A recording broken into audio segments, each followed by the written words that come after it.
kabarnya pasti baik-baik saja ya.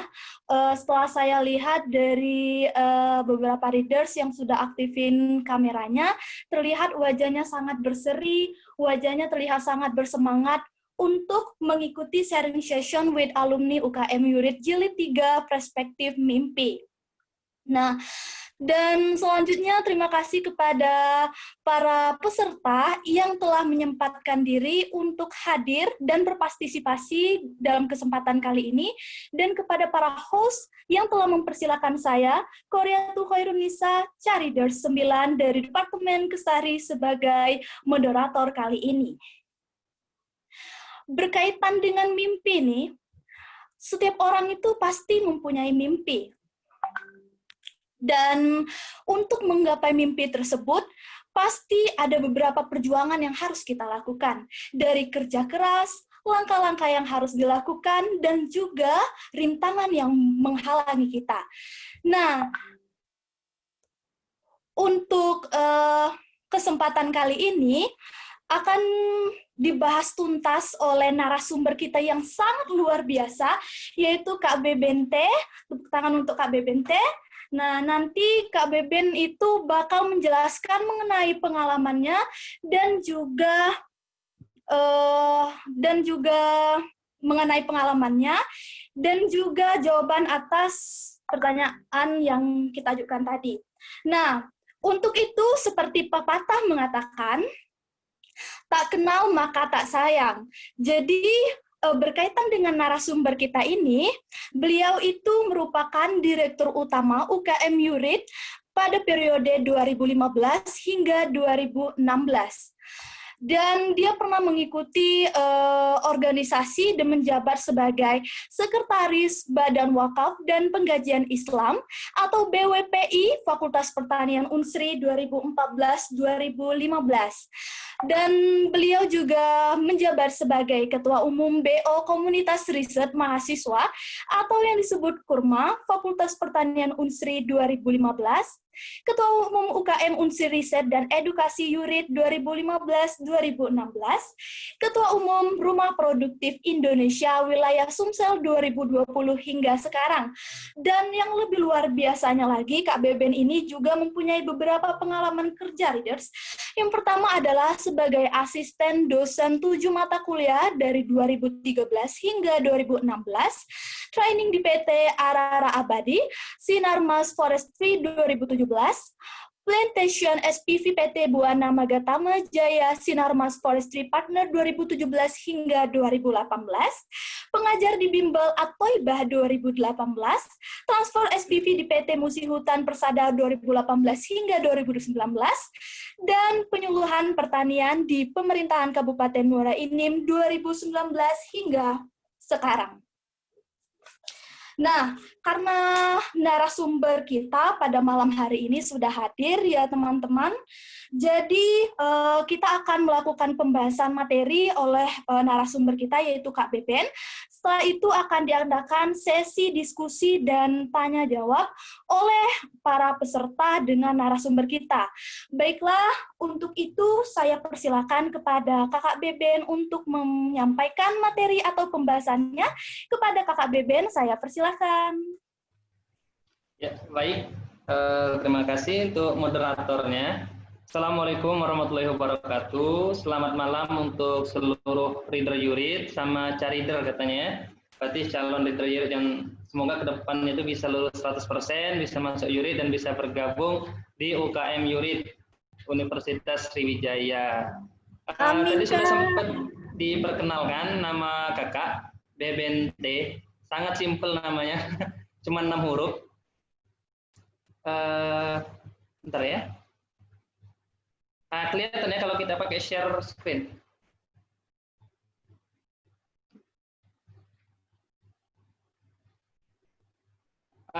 Di sana nampak nggak share screen-nya? Kelihatan sedikit Kak, kurang apa? Agak dibesarin dikit bisa nggak Kak? Oh, kurang besar deh. Iya.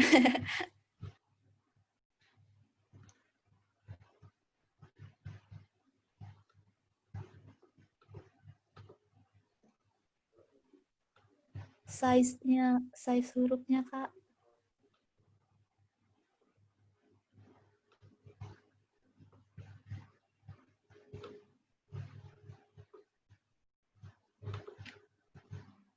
Kalau sekarang kelihatan?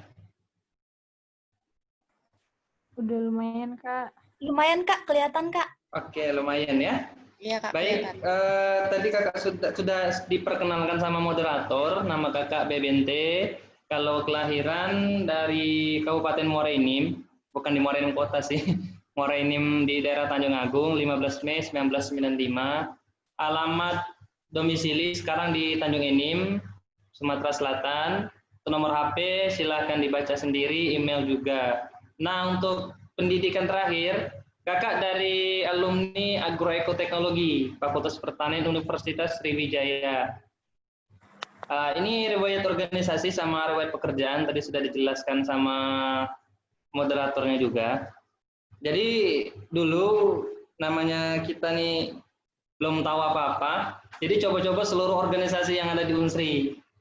Ya, kita coba HMJ sudah pasti, terus kita coba BEM, kita coba BWPI, kita coba Kotaru, dulu ada Kotaru namanya. Kalau sekarang Harmoni ya, komunitas tari Unsri ya. Pernah tari juga, pernah paduan suara, pernah teater Gabi. Itu yang dicobai daftar semua dulu. Cuman nggak ada yang bertahan di seluruh organisasi itu, dan alhamdulillah ini 4 organisasi yang kakak katakan, tiga organisasi yang kakak katakan cukup besar yang kakak ikuti kontribusinya di Universitas Sriwijaya. Pertama, kakak sebagai Sekretaris Umum Badan Wakaf Pengkajian Islam EP Unsri. Selanjutnya di 2015 kakak diamanahkan untuk membentuk sebuah komunitas ilmiah di Fakultas Pertanian, karena pada zaman itu komunitas riset itu cuma ada KST dari teknik, belum ada seluruh komunitas, belum ada, sama ASC, tapi ASC ini tidak ada kaitannya dengan Yurid, jadi ASC berjalan sendiri, Yurid juga berjalan sendiri, jadi nggak ada MOU antara ASC sama Yurid. Jadi kami diperintahkanlah untuk membuat komunitas ataupun BO di fakultas masing-masing tentang keilmiahan. Nah, kakak diamanahkan untuk membentuk komunitas ilmiah di Fakultas Pertanian. Ya, saat itu namanya KURMA, Komunitas Riset Mahasiswa. Untuk yang di Fakultas MIPA itu ada KOIN, itu Kak Noval dulu. Yang cendikia dulu ada Mas Didi Khomeidi. Terus yang di Ekonomi Kemi itu ada Kak Arif Suprastio. Jadi itu kami satu angkatan bentuk BO-nya itu. Nah, BO-nya dibuat di tahun 2015, alhamdulillah di tahun itu seluruh BO-nya jalan. Cuma pada zaman itu memang belum ada tentang low cost atau fast cost, itu belum ada yang selain itu. Itu angkatan-angkatan di mana kakak membentuk BO kami seluruh itu ya. Tapi pada saat komunitas riset mahasiswa atau KURMA tadi berdiri, baru sekitar sebulan dilegalkan, kakak alhamdulillah ya diamanahkan menjadi ketua umum Yurid. Jadi galau, mau KURMA ini belum selesai, masih banyak PR, tapi sudah harus melangkah ke Yurid juga. Jadi megang dua saat itu, akhirnya KURMA kakak lepas, kakak ke Yurid. Ya, alhamdulillah sampai tamat, sampai wisuda, 5 hari sebelum wisuda, demisioner di UKM Yurid, dan sekarang menjadi ketua umum Rumah Produktif Indonesia wilayah Sumatera Selatan. Itu pimpinan dari Pak Yanuardi, sekarang S3 di Universitas Indonesia ya. Riwayat pekerjaan banyak juga, dari 2017 sampai 2020 kakak sudah sekitar 5 kali pindah pekerjaan. Jadi pertama itu ikut training, manajemen training di PT Arara Abadi di Riau 2017, sekitar 4 bulan, kakak dimutasi ke Kalimantan di PT Buana Mega Tamajaya. Sebenarnya sama-sama Sinarmas, secara grupnya sama-sama Sinarmas Forestry, cuman beda region, satu region Riau, satunya region Kalimantan Barat. Setahun di sana sudah merasa cukup, balik lagi ke Muara Enim. Balik ke Muara Enim, mengisi kekosongan waktu, ngajar di bimbel di Muara Enim, ada bimbel atau ibas itu. Kakak ngajar di sana, 4 bulan ngajar, diterima lagi di PT Musi Hutan Persada sebagai transport supervisor saat itu kan. Masuklah lagi ke PT Musi Hutan Persada. 4 bulan di PT Musi Hutan Persada, itu 4 bulan sebenarnya dari 2018 ke 2019 ini. Masuknya bulan Oktober, keluarnya Januari. Kakak di Januari diterima sebagai pegawai negeri di pemerintah Kabupaten Muara Enim dengan formasenya penyuluh pertanian. Jadi pindah lagi. Jadi banyak sekali, kata orang ini kayak toto loncat gitu ya. Dalam 3 tahun terakhir udah 5 tempat bekerja tuh. Pindah sana, pindah sini. Tapi alhamdulillah sekarang mantap yang terakhir di penyuluh pertanian Dinas Pertanian Pemerintah Kabupaten Muara Enim dari 2019 sampai sekarang. Oke, itu sedikit perkenalan tentang biodata kakak. Jadi kemarin kakak dihubungi oleh pihak UKM Yurid untuk menyampaikan sebuah materi lah bahasanya ya, atau sharing session ya. Sharing ataupun kita silaturahim kembali di UKM Yurid karena kita sama-sama keluarga UKM Yurid, walaupun beda angkatan, beda generasi, tapi kita sama-sama satu keluarga UKM Yurid. Jadi kakak dimintalah saat itu untuk menyampaikan sebuah materi, sebuah sharing session, tapi materinya kakak pilih sendiri. Nah, jadi leluasa kakak sendiri nih mau milih materi apa. Yang kakak lihat selama ini kan dari teman-teman, dari kakak sendiri pun, kita di organisasi itu selalu didoktrin, selalu disuruh, selalu dicekoki bagaimana cara meraih mimpi.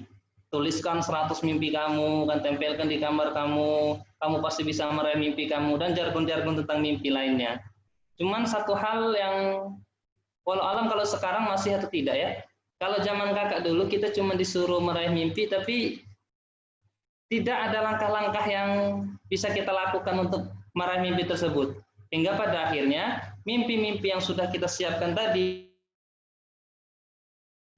ya banyak teman-teman kakak tuh kalau pada baru pertama masuk industri, mimpinya tuh banyak. Saya mau menang timnas, saya mau jadi mahasiswa berprestasi, saya mau S2 luar negeri, saya mau dapat beasiswa LPDP, mau jadi seorang peneliti, mau jadi pengusaha gitu ya, mau kerja di perusahaan multinasional dan segala macamnya, banyak sekali mimpi-mimpinya. Cuman kita nggak tahu gimana sih cara meraih mimpi itu, apa sih sebenarnya yang harus kita persiapkan, hingga pada akhir semester pun, di semester 8, semester 9, kita tamat, loh aku nih, apa yang harus kita lakukan? Kita bingung sendiri kadang. Jadi mimpi-mimpi kita yang sudah berderet-deret tadi, bingung cara meraihnya itu seperti apa sih? Mau meraihnya kadang sudah terlambat gitu kan, mau S2 luar negeri tapi kok bahasa Inggrisnya pas-pasan, ada yang mau beasiswa LPDP tapi TOEFL-nya, aduh gitu ya, untung lulus TOEFL-nya, TOEFL Unsri, sulit. Ada yang mau jadi pengusaha tapi bingung mau mulai dari mana gitu kan, karena perbedaan dunia pada saat kita masih di kampus dengan pasca kampus itu sangat bertabrakan sekali. Pada saat kita masih berada di kampus, semuanya terasa ideal.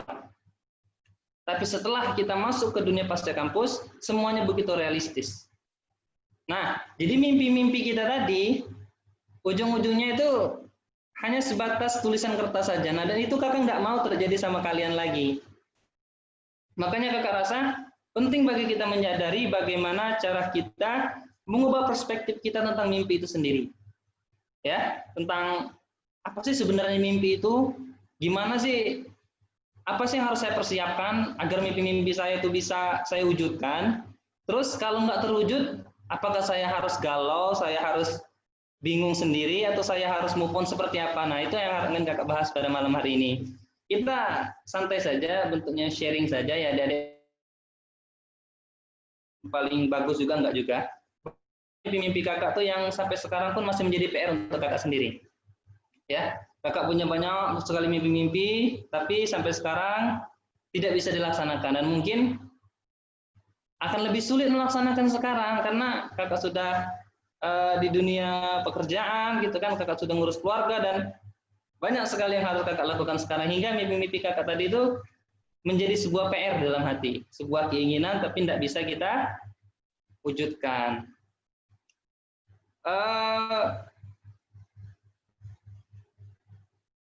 Ya, pertama, semua orang itu harus punya mimpi. Itu wajib. Bukan berarti ketika kakak ngomong kita tadi sulit meraih mimpi antara dunia yang ideal dengan realistisnya seperti apa, tapi apapun resikonya ke depan, kita harus punya mimpi. Jadi untuk teman-teman semua di sini, pastikan kita tuh punya mimpi terlebih dahulu. Baik itu mimpi pada saat kita masih di kampus, maupun mimpi-mimpi kita setelah kita lulus kelak.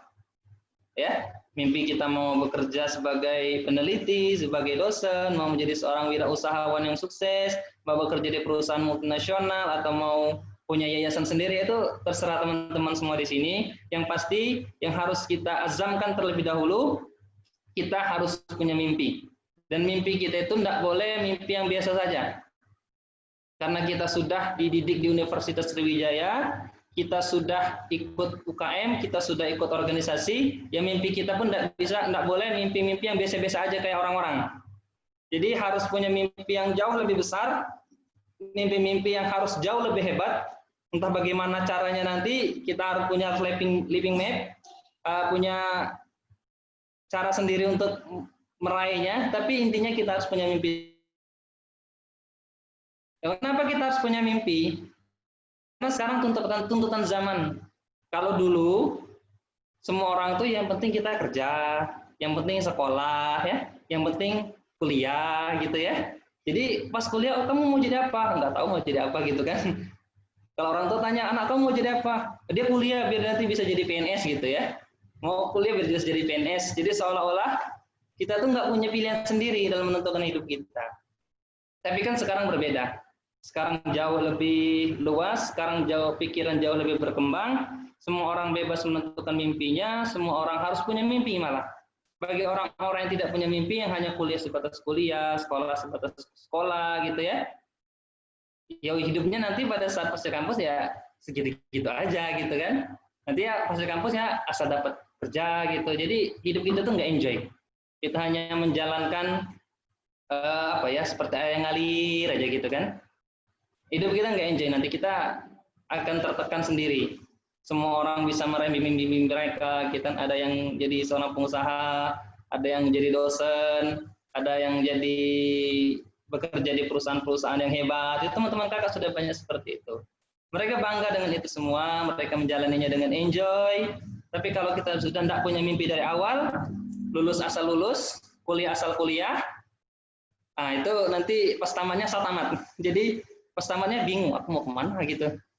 Terus dapat kerjaan, ya udah jalanin aja gitu kan. Tiba-tiba jalani nggak sesuai, ngeluh setiap hari gitu kan. Setiap hari ngeluh, tapi gajinya tetap dimakan, ujung-ujungnya hidup kita nggak enjoy. Nah maka dari itu, tuntutan zaman sekarang kita harus punya mimpi. Karena bagaimanapun kesempatan kita begitu luas ke depannya. Apalagi sekarang sudah ada MEA, Masyarakat Ekonomi ASEAN, dan sekarang perusahaan pun dari luar negeri masuk ke Indonesia, dan kita dari Indonesia pun bisa keluar negeri. Artinya begitu besar kesempatan kita ke depan untuk bisa meraih mimpi kita. Jadi sayang kalau kita nggak punya mimpi, gitu ya. Dan juga untuk punya mimpi ini merupakan langkah menjadi manusia yang produktif. Ya, sekarang ini orang-orang yang menganggur di Indonesia sudah banyak. Orang-orang yang nggak keruan arah hidupnya itu sudah banyak ya. Mohon maaf ya bahasanya agak frontal ya bahasanya seperti itu ya. Orang-orang yang tidak punya arah hidup gitu ya. Orang-orang yang hanya menjalani hari-harinya itu makan tidur itu sudah banyak. Jadi mari kita yang bergabung di UKM Yurid, keluarga UKM Yurid, jadi manusia-manusia yang produktif dengan punya mimpi-mimpi tadi ya. Walaupun sekarang kita masih agak santai-santai lah, masih kuliah gitu kan. Duit juga masih ada dari orang tua, tapi ke depannya itu tidak bisa seperti itu lagi. Kita harus bisa jadi orang yang mandiri, kita harus bisa jadi orang yang produktif. Agar apa? Agar kita bisa menjadi seperti apa yang kita impikan. Ya. Jadi jangan kita jadi orang yang malas, jangan jadi orang yang biasa aja gitu kan.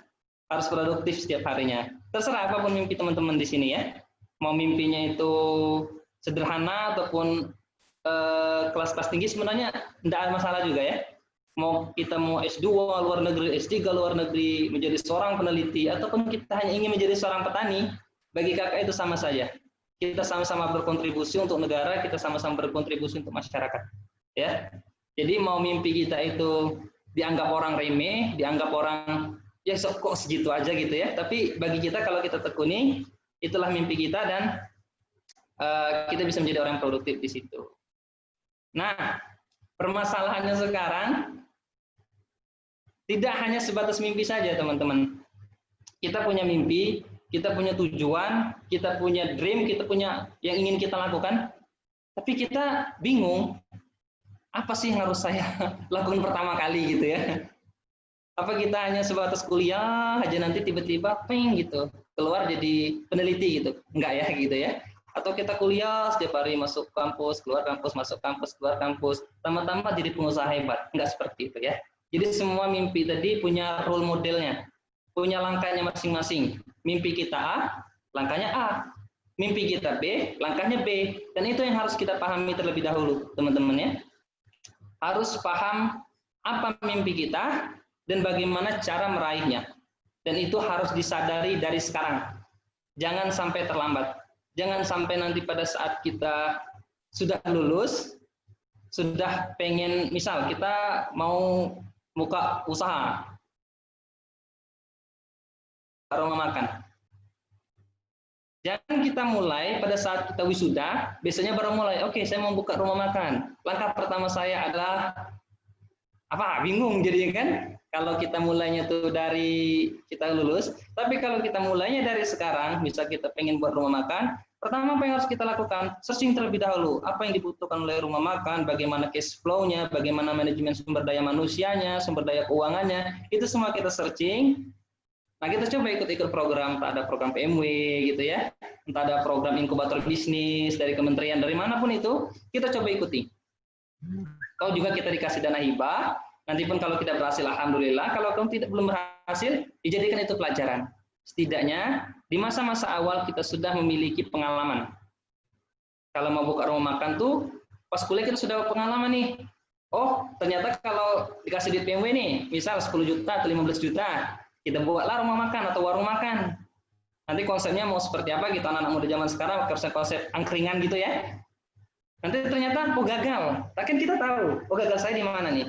Gagal saya di keuangan, pengelolaan sumber daya manusia, inovasi produknya, atau lokasinya, atau apa, nanti kita akan tahu. Jadi pada saat kita lulus, kita tahu, nah dulu saya itu pernah buka warung makan, angkringan, tapi saya salah di sini, saya salahnya di manajemen keuangan. Keuangan saya itu nggak balance gitu. Pemasukannya sekian, pengeluarannya kok lebih besar gitu ya. Jadi masuknya 100.000, kok keluarnya 150.000. Di mana salahnya? Oh, ternyata saya dulu tuh pernah makai keuntungan gitu, ada untung 1.000, masukkan ke dompet, dipakai buat jajan. Ujung-ujungnya modal juga dipakai buat jajan. Ujung-ujungnya kan seluruh keuangannya minus. Nah, seperti itu maksud kakak itu ya. Jadi kita harus mempersiapkan role modelnya dari sekarang.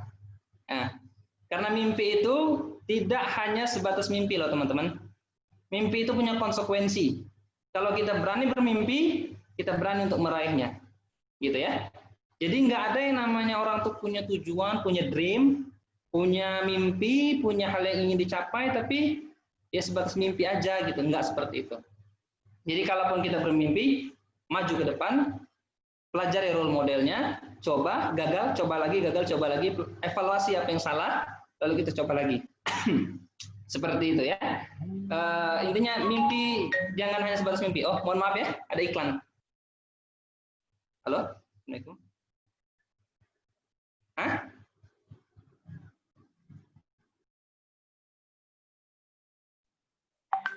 Oke guys, teman-teman sekalian harap bersabar ya, soalnya ada telepon dari pihak narasumber kita, itu Kak Beben. Iklan dulu lah intinya. Coba intermezzo dulu mungkin dari moderatornya.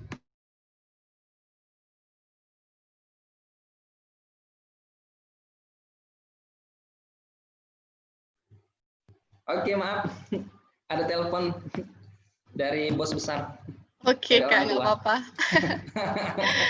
Lanjut Ada ya, orang Kak. baru yang nelpon, jadi nggak enak kalau nggak diangkat. Iya, pasti Oke, dong. kita lanjut ya. Tadi sampai ke mimpi, jangan hanya sebatas mimpi. Ya, jadi mimpi itu harus punya role modelnya, harus punya cara untuk menggapainya, harus tahu step-stepnya, harus tahu apa ya, waktu-waktunya gitu. Karena mimpi ini nggak bisa terus-menerus gitu kita lakukan. Misal kita mau dapat beasiswa LPDP, itu berapa tahun tuh dari kita tamat sampai batas akhir kita boleh nerima? Kan nggak bisa tuh kalau udah 10 tahun tamat mau daftar LPDP kan nggak mungkin ya. Jadi harus ada 1 tahun pertama, 2 tahun pertama lulus, itu baru itu waktu yang kita bisa daftar LPDP. Kalau sudah terlalu lama, sudah 10 tahun, kan nggak mungkin lagi daftar LPDP. Nah, jadi kita harus juga tahu tenggang waktu yang kita punya untuk menggapai mimpi tersebut. Ya. Nah, pertama yang harus kita lakukan teman-teman,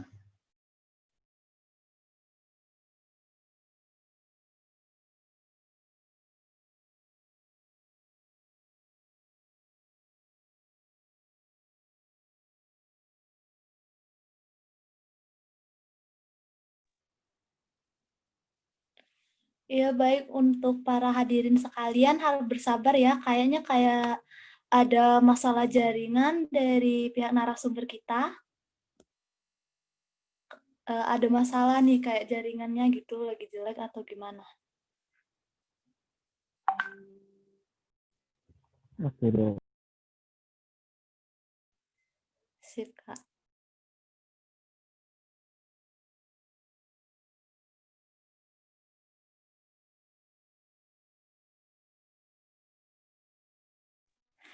Nah, kita kan bahas tentang mimpi nih ya. Jadi pengen tahu dong tentang mimpi-mimpi para hadirin sekalian nih, kayak Kak Sepi Aripa. Oh, udah, Kakak Bebennya udah ini, udah ada lagi.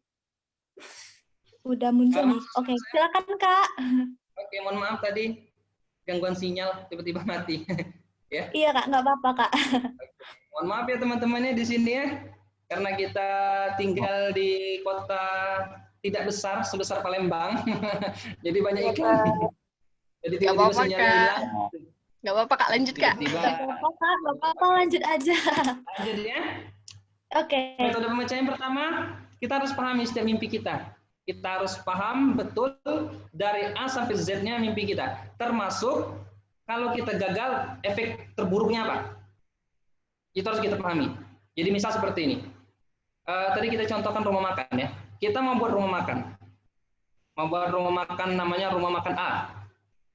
Efek terburuknya kalau kita sudah investasi ke sana, apa? Kalau ternyata kita investasi, misal kita investasi 100 juta atau 1 juta, kita investasi 1 juta ke warung makan tersebut, kalau seandainya warung makan ini tidak berhasil, apa efek terburuknya? Apakah kita akan terlilit hutang? Apakah kita akan down? Apakah kita akan bingung? Apakah kita akan dimusuhi orang? Nah, hal seperti itu harus kita perhitungkan semua. Ya, untuk memahami setiap mimpi kita tadi. Atau misal kita ingin S2 ke luar negeri. Ya kan? Kita sudah tes TOEFL. TOEFL kita tinggi. Kita sudah tes kesehatan. Kita sudah tes narkoba. Kita sudah daftar LPDP, sudah daftar beasiswa unggulan, PMDSU dan segala macamnya ya. Dan itu semua butuh modal. Ya. Kita tes kesehatan butuh modal, tes TOEFL butuh modal. Belum lagi waktu nunggunya. Belum lagi kalau kita mau kursus bahasa Inggrisnya. Semua butuh modal. Nah, kemungkinan terburuk kalau kita tidak masuk LPDP atau tidak masuk beasiswa unggulan atau PMDSU, itu seperti apa? Jadi kita katakan, itu semua butuh modal, jadi kita harus paham terlebih dahulu nih. Ya. Jangan sampai nanti kita tuh siap untuk masuk LPDP, tapi nggak siap, nggak diterima gitu. Oh, ini kita sudah yakin sekali nih TOEFL kita sampai 550 gitu kan. Terus bahasa Inggris kita bagus gitu. Terus tes kesehatan segala macam cocok. Pada saat kita daftar LPDP, kita nggak keterima. Jadi seperti apa kita? Apakah kita akan, aduh bingung sayang sekali duitnya seperti apa gitu kan? Apakah itu akan membuat kita stres sendiri gitu? Aduh, ya udahlah aku nggak punya mimpi lagi lah kalau seperti ini gitu kan? Aku nggak mau lagi bermimpi. Aku sudah modal banyak tapi nggak lulus juga. Apa kita akan seperti itu? Nah, yang bisa mengukur itu adalah diri kita sendiri.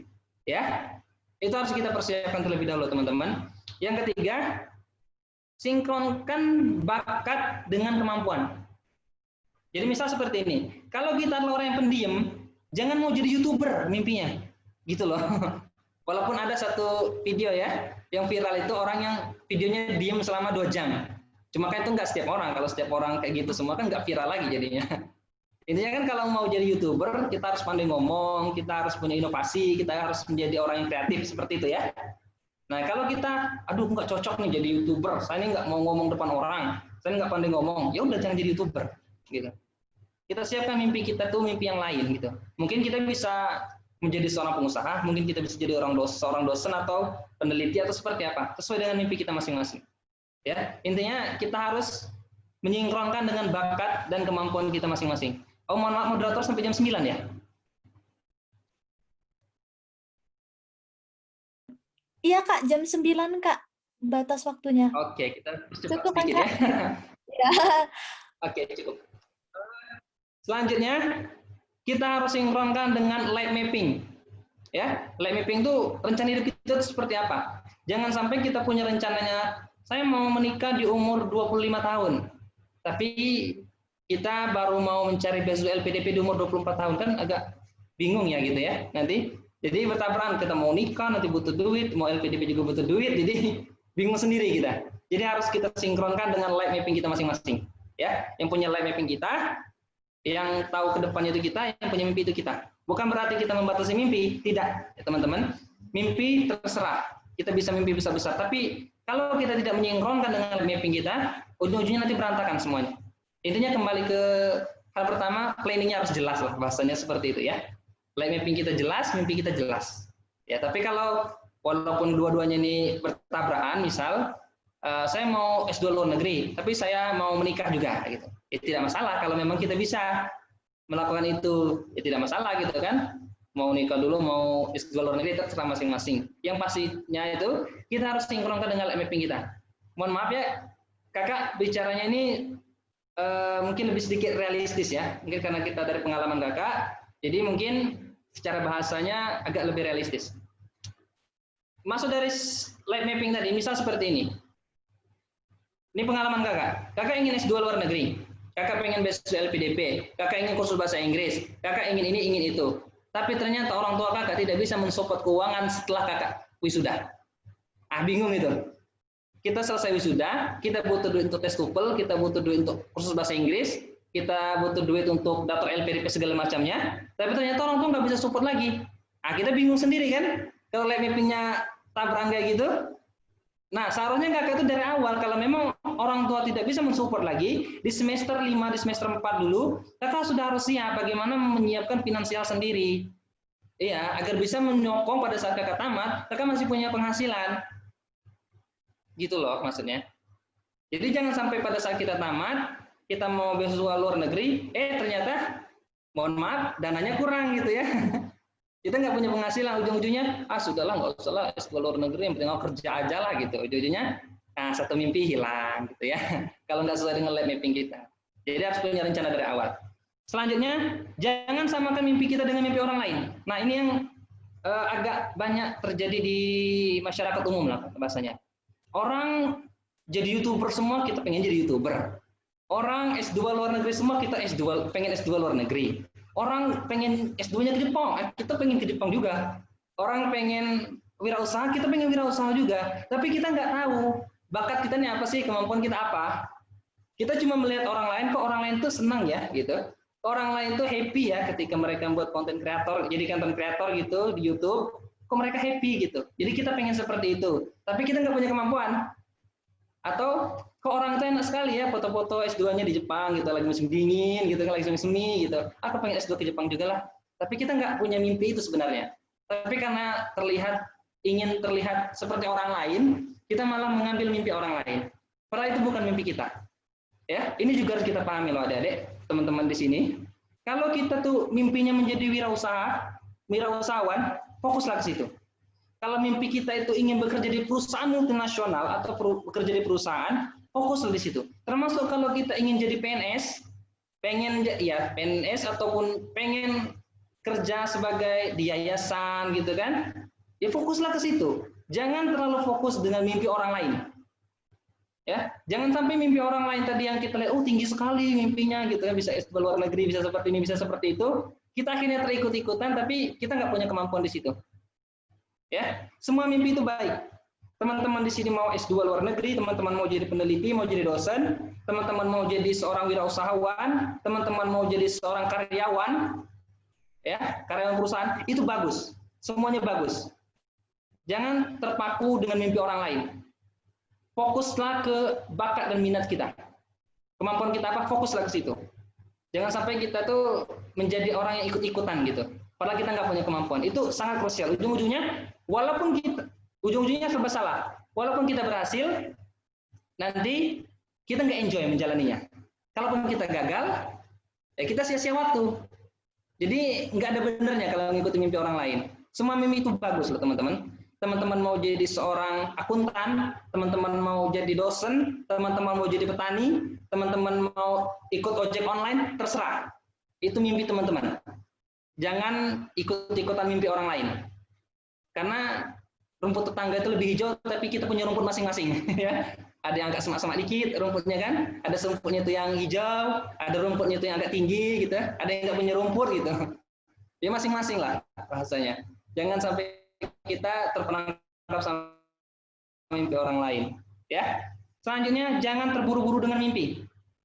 Orang ini lulus usia 21 tahun, habis itu dia kerja, habis itu dia bisa naik jabatan, habis itu dia bisa investasi, dia bisa membangun sebuah startup, dia bisa membangun apa ya, startup lah ya, atau dia bisa membangun usaha kecil-kecilan lah bahasanya, dia bisa membangun rumah makan. Jadi kita tuh, kok aku gagal gitu, aku udah umur 24 tahun kok belum lulus, bahasanya seperti itu ya. Atau kok aku umur 24 tahun kok belum punya pekerjaan, dia kok baru lulus 2 bulan sudah kerja, aku lulus 10 bulan belum kerja. Teman-teman, kita punya waktu masing-masing, kita punya jatah rezeki masing-masing. Jangan kita terburu-buru dengan mimpi kita, ya. Kalaupun kita hari ini belum lulus LPDP, belum lulus beasiswa luar negeri, mungkin tahun depan. Walaupun teman kita lulus tahun ini semua, enggak apa-apa. Nggak ada yang menentukan nasib kedepannya seperti apa.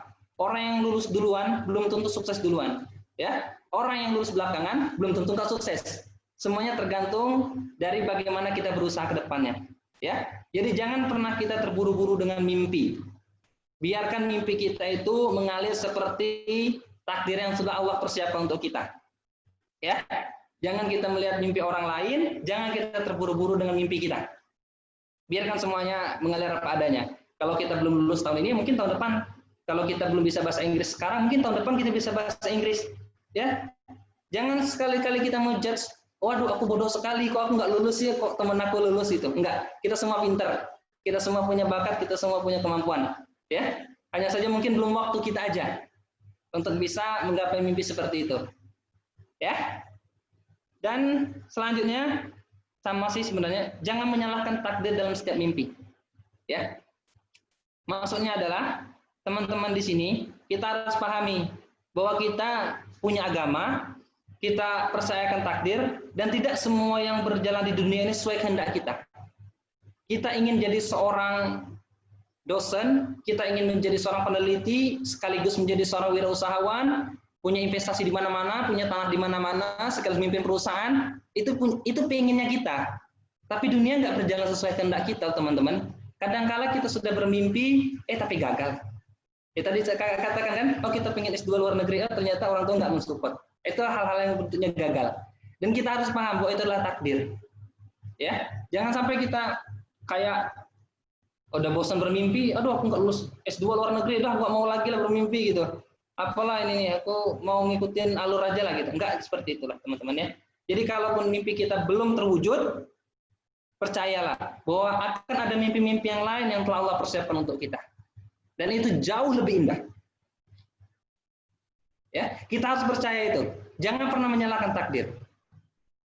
Kalau kita nggak bisa S2 luar negeri, oh mungkin kita disiapkan untuk menjadi seorang pengusaha, ya kan? Orang-orang S2 luar negeri, 3 tahun kemudian lulus, nyari kerja. Kita 3 tahun membangun bisnis, itu sudah sebesar apa bisnis kita? Tadi mungkin kalau punya rumah makan sudah punya 2 cabang.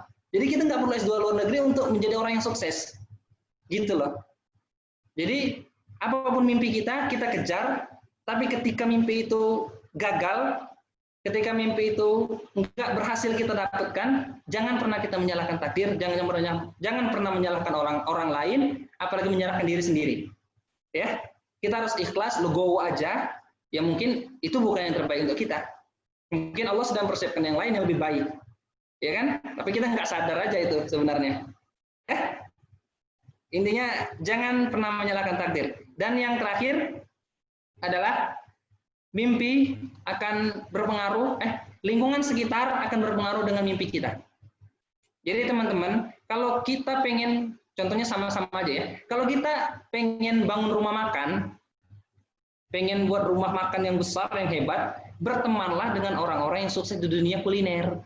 Ya, kalau kita ingin S2 luar negeri, pengen jadi dosen, bertemanlah dengan orang-orang yang bahasa Inggrisnya bagus, yang memiliki mimpi yang sama. Kalau kita pengen jadi wirausahawan, pengen jadi pengusaha, berkawanlah dengan orang-orang yang dengan mimpi yang sama. Termasuk kalau kita ingin menjadi seorang yang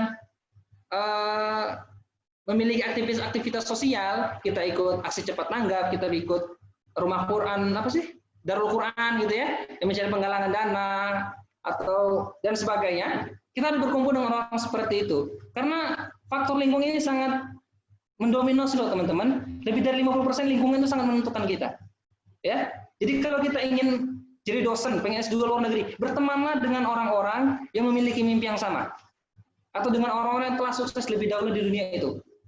Jadi kita bisa termotivasi dan kita bisa mengambil ilmu ataupun kesalahan-kesalahan yang pernah dia lakukan. Jadi kita nggak melakukan kesalahan yang sama. Ya.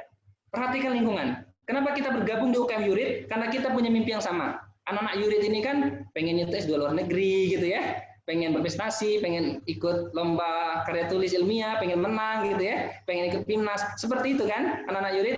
Makanya kita berkumpul di Yurid ini karena kita punya mimpi-mimpi yang mendekati, mimpi-mimpi yang sama. Sama anak-anak lain juga, anak-anak BEM punya mimpi yang sama. Mereka senang dengan hal yang bersifat dengan politik gitu ya, dan mereka berkumpul di situ.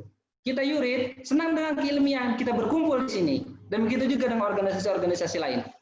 Jadi faktor lingkungan sangat menentukan tentang keberhasilan mimpi kita ke depan. Ya. Dan mimpi teman-teman, ingatkan ini yang saya sampaikan, mimpi tadi akan hambar kalau tanpa kontribusi. Setiap mimpi yang kita bangun, setiap mimpi yang kita kejar, ujung-ujungnya adalah kontribusi. Teman-teman, percuma kita ingin sukses, punya tabungan bermiliar, bertriliun-triliun, ya, orang susah, nggak, kita mungkin kekurangan dana gitu, kita nggak melihat. Iya, kita mau S2 luar negeri, kita mau S3 luar, kembali lagi ke Indonesia, kita nggak melirik orang, kita nggak ingat lagi, oh dulu saya dibesarkan di tetangga kita nggak ingat lagi teman-teman, kita nggak punya kontribusi untuk, kita hanya bisa menikmati sendiri, dan itu rasanya kesuksesan itu hanya bisa dinikmati ketika kita bisa memberi kepada orang lain. Jadi teman-teman di sini mau jadi apa kalian, jadi seorang karyawan, jadi dosen, mau jadi pengusaha, apapun itu, ingat ketika kalian sudah sukses, berbagilah dengan orang lain. Tunjukkan kontribusi kita kepada orang lain. Agar apa? Agar kesuksesan kita tadi tidak hambar. Jadi orang lain itu bisa merasakan apa yang kita rasakan juga. Kita senang kan, kita dapat uang yang banyak, kita bagikan ke orang lain akan senang. Kita S2 ke luar negeri, kita dapat ilmu yang banyak, kita bagikan ke orang lain ilmu kita, orang lain akan senang. Ya? Atau apapun mimpi teman-teman di sini. Apapun mimpinya, terserah itu apa, tunjukkan dengan kontribusi. Karena level tertinggi dari prestasi itu adalah kontribusi. Kalau kita hanya mengumpulkan prestasi-prestasi saja, kita mengumpulkan, oh menang lomba PIMNAS sekali, lomba karya tulis sekali, lomba pidato sekali, lomba ini sekali. Kita hanya mengumpulkan piala, kita cuma mengumpulkan sertifikat, piagam.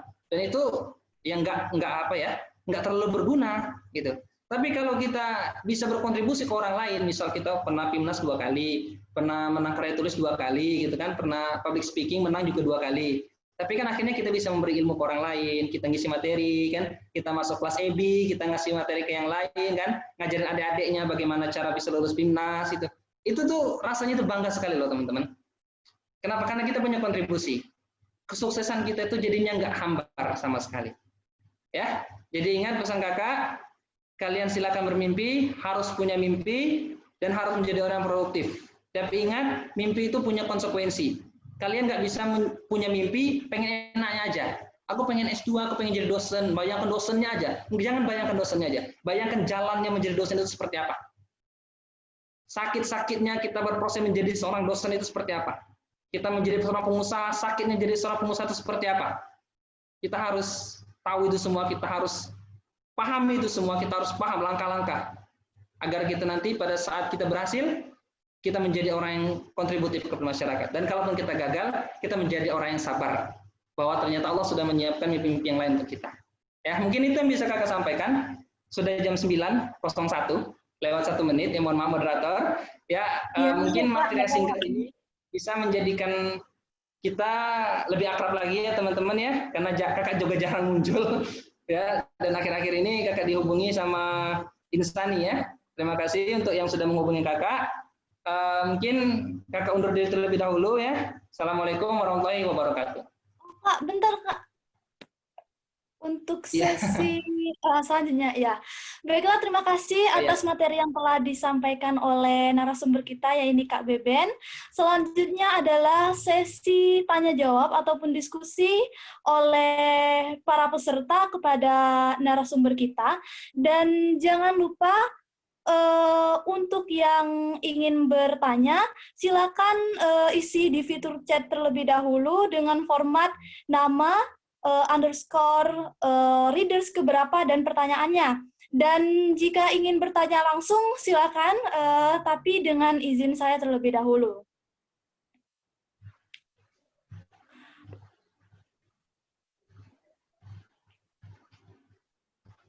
Oke, untuk teman-teman yang ingin bertanya, saya tunggu. Jadi Kak, ada yang ingin Kori tanyain juga nih Kak, sebelum nungguin teman-teman sekalian yang bertanya sama Kakak, kalau boleh tahu nih, mimpi Kakak nih yang paling terbesar yang ingin Kakak gapai itu apa? Kayak gitu, misalnya mimpi-mimpinya apa aja sih yang udah tercapai dan apa aja sih yang belum tercapai gitu Kak, yang Kakak harapkan dari dulu hingga sekarang, itu Kak. Oke, baik. Langsung jawab saja ya. Oke, untuk mimpi-mimpi kakak, sebenarnya kakak dulu sama seperti kalian, punya banyak sekali mimpi-mimpi gitu ya. Salah satunya, kakak cerita saja ya, ada yang tercapai, ada yang nggak tercapai, ada yang belum tercapai ya. Jadi kakak dulu pertama kali masuk kampus, kalau ditanya cita-citanya jadi apa, kakak akan jawab, kakak ingin jadi dosen. Ya, kakak ingin jadi dosen di mana? Universitas Sriwijaya, kalau enggak Universitas Andalas Padang. Itu aja kalau ditanya orang. Cuman tadi kakak katakan bahwa life mapping kakak itu nggak sesuai dengan rencana mimpi kakak. Jadi ujung-ujungnya bertabrakan di akhir gitu ya. Pada saat akhir kakak tidak bisa melanjutkan lagi. Jadi ya sudahlah, mimpi untuk menjadi dosen mungkin lain kali. Walau alam nanti ke depan akan terwujud atau tidak. Tapi mimpi itu kakak skip terlebih dahulu. Kakak move on untuk mimpi selanjutnya. Mimpi kakak sebenarnya yang kakak tulis di pekerjaan itu tuh mimpi kakak semua. Ya, pertama kakak ingin kerja di perusahaan saat itu tuh yang berbasicnya pertanian. Jadi kakak nggak mau mendaftar yang bank, itu kakak nggak mau, yang leasing in finance kakak nggak mau, yang pabrik kakak nggak mau, semua kakak nggak mau. Kakak mau cuma bekerja di perusahaan pertanian, gitu ya. Lalu kakak masuk ke perusahaan swasta. Karena swasta secara gaji lebih tinggi gitu ya. Kakak masuk perusahaan swasta, lalu pas masuk perusahaan swasta, sebulan, 2 bulan, setahun, sepertinya nggak cocok, keluar lagi. Kakak masuk ke pegawai negeri. Ya karena mimpi kakak tuh, oke lah kita masuk keluar ini ya, kita mau jadi PNS saja lah gitu. Rasanya seperti itu ya. Oke, kakak masuk ke PNS. Alhamdulillah lulus.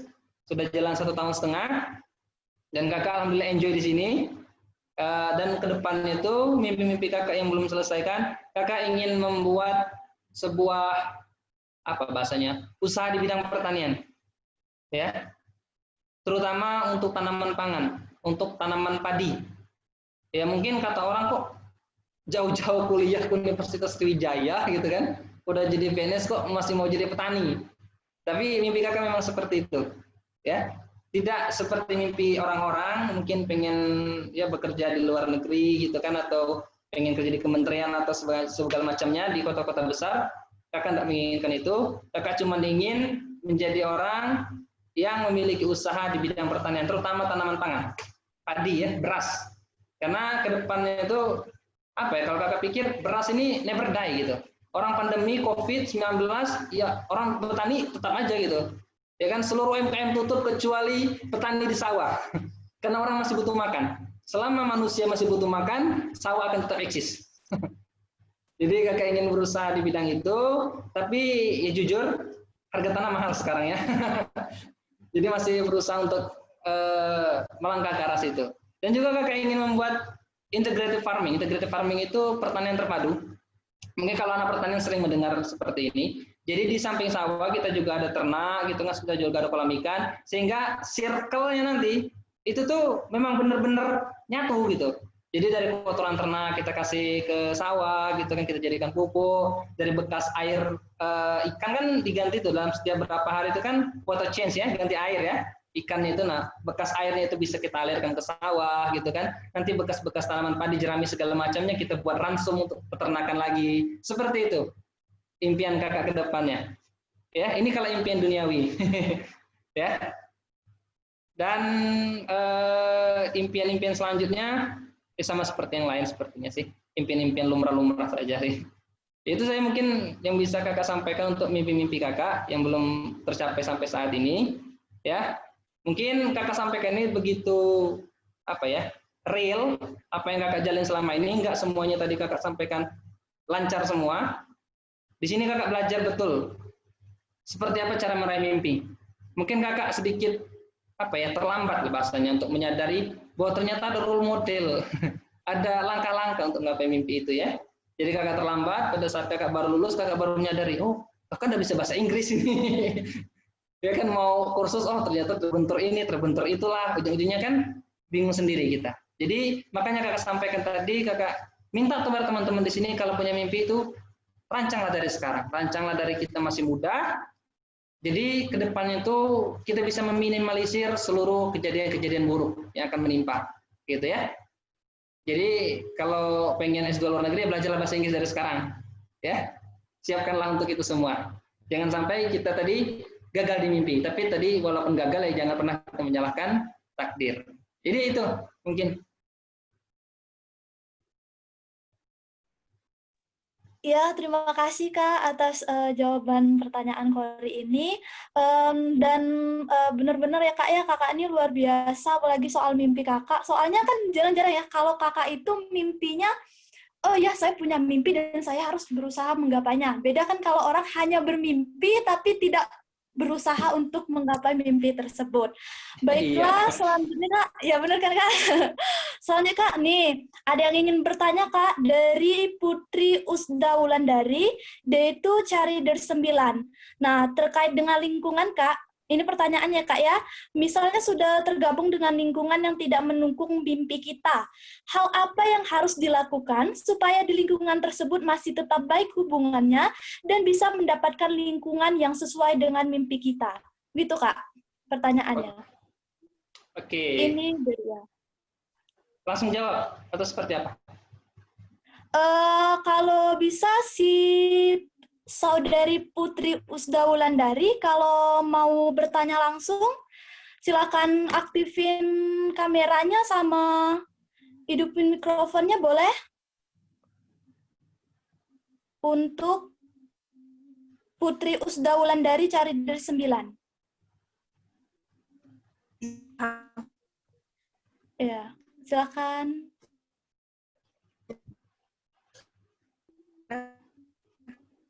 Oh, ya.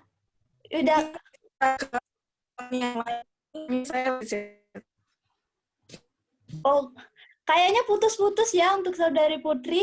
Jadi gini aja, karena pertanyaannya udah ditulis di fitur chat, bakal ditanya langsung, bakal dijawab langsung oleh Kak Beben. Kepada Kak Beben, kami persilahkan. Oke, terima kasih ya untuk yang sudah bertanya tentang lingkungan tadi. Jadi kakak luruskan dulu, bukan berarti kita memusuhi lingkungan lain ya, bahasanya itu ya. Jadi kita tuh ya kalau punya lingkungan mimpi ya kita harus didekati lingkungan itu, tapi bukan berarti kita harus lingkungan lain yang kita hindari, nggak seperti itu juga ya. Jadi kakak dulu pernah training di Arara Abadi di APP Transformer ya. Mungkin pada saat itu pertanyaan itu hampir mirip. Pertanyaan itu bagaimana cara kita bertahan di sebuah perusahaan, tapi perusahaan itu tuh sangat nggak sesuai dengan diri kita gitu. Apa yang harus kita lakukan? Mungkin seperti itu kali ya.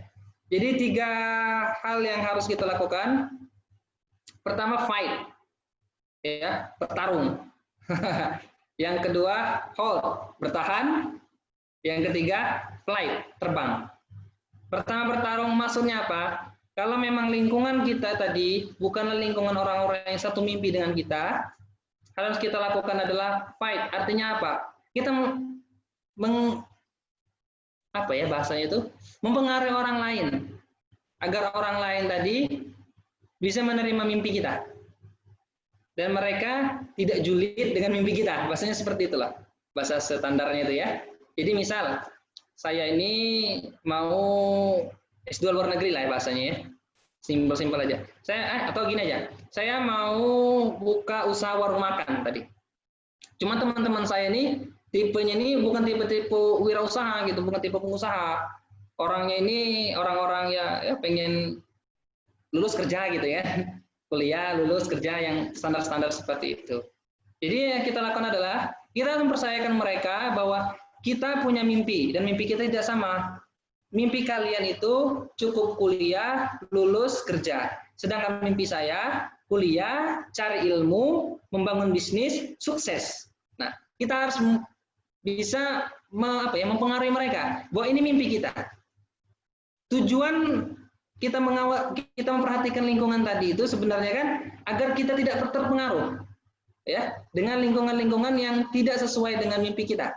Itu bukan berarti kita tadi ingin memusuhi lingkungan lain, tidak, tapi agar kita tidak terpengaruh ya dengan lingkungan tadi. Jangan sampai kita anak organisasi, kita ikut UKM Yurid, tiba-tiba orang lain tidak ikut organisasi, kita jadi mundur dari Yurid. Teman-teman aku nggak ada yang ikut Yurid, aku nggak mau juga lah ikut. Nah, jangan seperti itu maksudnya.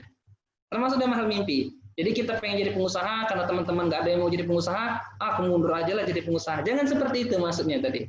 Ya, jadi yang harus kita lakukan pertama kali kalau lingkungan kita tadi ya mungkin lingkungan kosan kan, lingkungan teman-teman sekelas gitu kan nggak mendukung, bukan juga kita musuhi, tapi kita harus meyakinkan mereka bahwa kita punya mimpi yang beda dengan mereka. Ya, jadi ketika mereka, kau nak jadi pengusaha, boh? Yo nih anak bukan jadi pengusaha, kan sering dikolai seperti itu ya. Ya, kita harus bisa meyakinkan mereka ya, kita punya mimpi, kalian punya mimpi. Mimpi saya itu menjadi seorang pengusaha ya. Jadi kalian harus bisa memahami saya. Jadi seperti itu. Harus fight dengan mereka. Yang kedua tadi, hold. Kan ada orang tuh yang aduh nggak suka ya melawan-melawan kayak gitu kan. Pengennya tuh kalau ada orang yang ceramahin diem aja gitu ya. Ada kan seperti itu, kamu mau jadi pengusaha, seriusan mau jadi pengusaha. Kan kita nggak berani balas sekarang ya. Karena malu atau apa sebagainya, yang harus kita lakukan adalah hold, bertahan. Bertahan dengan mimpi kita. Ini yang penting. Ya, bertahan dengan mimpi kita. Jangan sampai karena lingkungan kita tadi ya nggak mendukung kita, lalu tiba-tiba kita, aduh mundur aja lah aku dari mimpi saya. Enggak seperti itu ya. Harus hold, harus punya defense, harus punya apa defense tuh? Tameng, harus punya tameng yang kuat agar kita bisa meneruskan mimpi kita tanpa dipengaruhi oleh orang lain. Ya, ingat, faktor lingkungan ini bukan 100% mempengaruhi, tidak ya. Tapi akan dominan pengaruhnya ketika lingkungan kita tadi berbeda dengan mimpi kita. Dia cuma bisa mempengaruhi tapi tidak 100% mempengaruhi. Tergantung dari kita juga sebenarnya ya kan. Ya, makanya tadi kita harus hold, kita harus bertahan. Kita harus punya defense. Kalau orang-orang yang lain tuh ya menertawakan mimpi kita lah bahasanya seperti itu ya. Ya kita juga harus tahu bahwa Mungkin mereka tidak paham, mungkin mereka ya tidak mengerti kita, ya kita harus bertahan saja, kita harus hold dan punya defense. Dan yang ketiga, flight, terbang. Kalau memang lingkungan itu tidak bisa mendukung kita sama sekali dan kita tidak bisa bertahan, ya flight. Kita tidak usah ikut-ikutan dalam lingkungan itu, dalam hal mimpi ya. Bukan berarti kita musuhan dengan mereka, enggak. Cuman kalau dengan mereka nggak usah bahas mimpi gitu, gitu aja. Contohnya seperti ini. Ketika kita masuk Fakultas Pertanian, lingkungan kakak orangnya petani semua. Orang ngomong, bapak petani, ibu petani, nenek-nenek segala macam petani. Kok kamu mau masuk pertanian sih Ben gitu kan? Bahasanya kan? Mereka ngomong, kamu mau di pertanian mau jadi apa? Mau jadi petani gitu. Nggak bosan apa keluarga udah jadi petani semua, kok kamu mau jadi petani lagi? Banyak julitan seperti itu. Ketika kakak balik kampung gitu ya. Dan ketika kita tidak bisa bertahan dengan hal seperti itu, ya sudah, flight, abaikan bahasanya itu. Abaikan mereka, bukan berarti kita musuhan, enggak gitu ya. Tapi kita abaikan ke mereka. Jangan bahas mimpi kita dengan mereka. Ya biarkan mereka mau ngomong apa tentang kita, ya terserahlah gitu ya. Yang penting kita punya mimpi, kita harus meraihnya. Tapi ingat, bukan berarti ketika kita tadi itu tidak bisa bertahan, kita memusuhi mereka, tidak. Hanya sebatas mimpi ini. Jadi kalau tetangga jangan musuhan juga gitu kan, teman sekelas jangan musuhan. Terlalu kecil musuhan hanya karena mimpi gitu ya. Lucu malah. Jadi intinya pertama kita harus fight, meyakinkan orang lain tentang mimpi kita, yang artinya memberikan sugesti ke orang lain. Yang kedua, hold atau bertahan dengan mimpi kita. Yang ketiga, flight, abaikan aja. Apapun kita lakukan, ini hidup kita punya mimpi dan kita berhak untuk sukses. Itu mungkin yang bisa kakak sampaikan. Ya, terima kasih. Ya, terima kasih Kak Beben. Jadi gimana untuk saudari Putri Usda? Apakah sudah paham, mengerti apa yang dijawab oleh Kak Beben tadi? Gimana untuk Putri Usda? Iya, kayaknya paham deh Kak. Nah, untuk pertanyaan selanjutnya Kak, nih ada dari Seva Mursalinda dari Carider 9. Nah, pertanyaannya itu gini Kak, kalau dalam menanggapi mimpi kan harus mengenal diri kita sendiri. Nah, bagaimana sih Kak cara kita mengenali diri kita?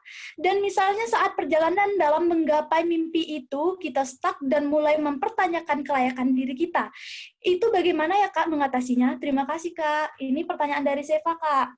Nah, untuk Seva yang bertanya, kalau masih belum puas apa saya baca misalnya atau apa, silakan aktifkan kameranya dan aktifin mikrofonnya juga nggak apa-apa. Silakan.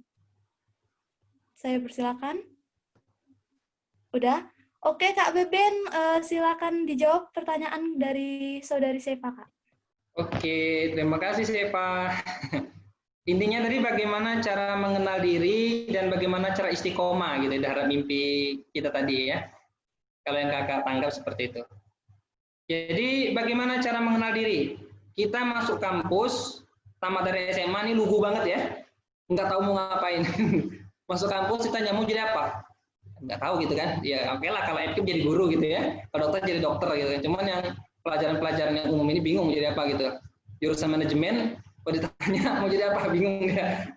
Ya kita pasti akan bingung. Pertama kali kita masuk kampus, kita bingung. Potensi saya ini apa? Karena bedanya, kalau pada saat kita SMA, doktrin pelajaran itu tuh sesuai dengan kurikulum. Oke, pelajaran biologi ini, pelajaran IPS ini, gitu, pelajaran matematika ini, semuanya itu hanya berdasarkan buku. Tapi pada saat kita di kampus, beda lagi. Kita yang memilih mau masuk apa, kita mau berkembang di bidang mana, itu kan kita sendiri. Dan bagaimana cara kita bisa mengenal diri kita. Karena sebelumnya misal kita ini nggak tahu apa-apa tentang dunia yang di luar sana. Yang bisa kakak jawab di sini dan yang paling mudah dilakukan adalah explore diri sebanyak mungkin. Ya, explore diri sebanyak mungkin. Bagaimana contohnya? Cara kakak pertama kali masuk kampus, ikuti semua organisasi yang kira-kira kita kenal dan kira-kira kita ada serk di dalamnya. Ya, Misal, ada BEM-bukaan nih, ada politik-politik dikit, aku agak serak lah politik-politik dikit, ikut BEM. Misal ada, aku sedikit senang nih ngaji-ngaji gitu kan, baca-baca Quran, ikut LDK, LDF. Aku senang ilmiah nih, ikut yurid, ikut apa? Kurma kalau pertanian gitu ya, cendekia kalau FKIP. Aku senang tentang tarik suara nih, ikut Belesario, ikut tentang teater Gabi, ikut ini, ikut itu, ikuti semua. Daftar dulu tentang apa yang kira-kira kita serak di situ. Selanjutnya, kalau kita sudah daftar tadi, nanti kan kita tahu sendiri tuh, 1 bulan organisasi kan kita paham. Kayaknya aku nggak cocok lah paduan suara gitu. Suaraku kayaknya nggak terlalu bagus. Oke, mundur 1. Terus nanti mundur lagi. Kayaknya saya ini nggak cocok tampil depan orang gitu kan, berlaga-laga acting. Oke, mundur lagi 1 gitu kan, acting. Terus, oh saya ini cocok di bidang apa misalnya? Saya ini cocok di bidang keagamaan. Saya ini cocok kalau suruh ngaji, suruh ceramah gitu. Ya berarti sudah dapat itu. Kita di LDF. Pengennya kita itu kan. Jadi kita akan tahu sendiri ketika kita bisa mengeksplor apapun tentang dunia kampus. Termasuk dunia mimpi. Misal, sudah masuk ke yurid. Aku mau apa ya? Aku mau jadi pengusaha, aku mau jadi dosen, aku mau jadi karyawan, aku mau jadi apa gitu, kan bingung.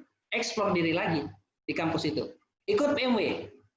Nah, cocok nggak kira-kira kita jadi pengusaha nanti? Ya, kalau nggak cocok, oh ya sudah kalau nggak cocok ya. Mungkin cari yang lain gitu ya. Atau mungkin ikut apa? Unsri mengajar, kan ada unsri mengajar ya. Unsri mengajar, cocok nggak sih? Aku ini untuk kegiatan-kegiatan sosial, ikut yang unsri mengajar gitu ya. Oh ternyata, aduh nggak cocok. Nah, cari yang lain lagi. Ikut ini, buat misalnya karya tulis. Kira-kira aku ini bisa nggak ya kalau menulis penelitian seperti itu ya? Ikut karya tulis, kirim sana, kirim sini gitu kan? Ternyata, oh cocok ternyata. Saya cocok di sini, saya enjoy menjalaninya. Ketika saya nulis itu saya bisa mengeksplor apa yang di otak saya gitu. Misal. Kita ikut karya tulis, kita coba 1 kali gagal, coba lagi gagal, 3 lagi gagal gitu ya. Yang keempat ternyata kita berhasil. Ya, jadi inti yang ingin kakak sampaikan adalah explore diri sebanyak mungkin untuk mengenal diri. Jangan malu-malu. Kalau kita misal dari pertanian itu ada yang namanya itu agro training center, belajar petani bahasanya itu. Ikuti itu. Mungkin kita cocok jadi petani gitu ya. Atau apa kalau guru ada yang cendekia apa sih? Yang mengajar kan ada tuh, yang ngajar itu ya. Nah, ikuti itu. Atau ikut apapun yang kita inginkan silakan ekspor. Semakin banyak kita mengekspor diri di kampus, semakin kita tahu diri kita apa. Ya. Nah, permasalahannya kalau kita sudah tahu diri kita itu seperti apa, tadi kakak katakan, saya pengen jadi seorang pengusaha, buka rumah makan. Kita jalan ini, kita buat PMW kan, kita coba sekali gagal, coba 2 kali gagal gitu kan. Aku ini cocok nggak sih sebenarnya gitu ya. Kadang kan kita kan sering nggak istiqomah dengan mimpi kita tadi ya. Karena kita gagal terus mungkin, karena kok susah sekali menjadi pengusaha ini kan. Belum lagi mikirin keuangan, mikirin sumber daya manusia, mikirin produk, mikirin marketing gitu ya. Aduh, bingung kadang. Mau mikirnya seperti apa lagi kita nih? Pengen jadi pengusaha sukses tapi banyak sekali harus dipikirkan. Nah, kita kadang nggak istiqomah di situ. Makanya tadi kakak katakan, ketika pertama kali kita memilih mimpi, analisis mimpi itu, tentukan role-nya seperti apa, analisa semuanya, sampai kemungkinan terburuk yang akan kita dapatkan. Jadi kalau kita sudah tahu kemungkinan terburuk nanti itu apa, kita pada saat menjalaninya, oh ternyata kita bangkrut. Oh iyalah pastilah bangkrut. Kalau ketika kita sudah paham, kalau kita sudah menganalisa dari awal, oh iya kalau kita pengen jadi pengusaha, pas harus bangkrut dulu dong, gitu kan? Karena kita sudah tahu dari awal bahwa kita akan mengalami bangkrut di tengah-tengah nantinya. Jadi pada saat kita bangkrut, kita nggak kaget lagi. Ya, jadi untuk istiqomah itu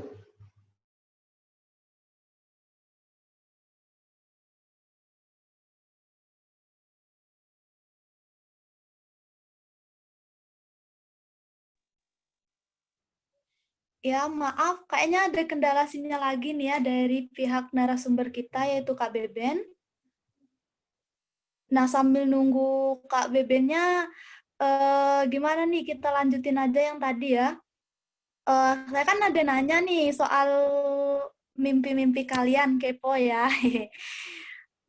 Eh, ini untuk kalian semua nih saya pengen nanya nih mimpi-mimpi kalian masing-masing itu kayak mana sih? Coba deh dari Devi Aprilianti. Saudari Devi, coba aktifin mic-nya. Mau nanya. Ah, udah datang lagi. Udah ini Kak Beben udah ada nih. Oh Oke, ya. mohon maaf. Kendala sinyal lagi Kak.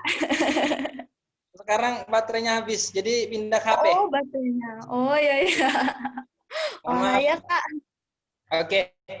Jadi tadi sampai bagaimana cara kita bisa mengistiqomahkan diri. Nah itu tadi, kita harus analisa dari awal, seperti apa mimpi kita, bagaimana cara meraihnya, dan kemungkinan terburuk apa yang akan kita hadapi. Ya. Jadi kalau kita sudah tahu itu semua, nanti di tengah jalan kita mengalami masalah, kita nggak kaget lagi. Ya, itu step pertama. Step kedua, lingkungan tadi.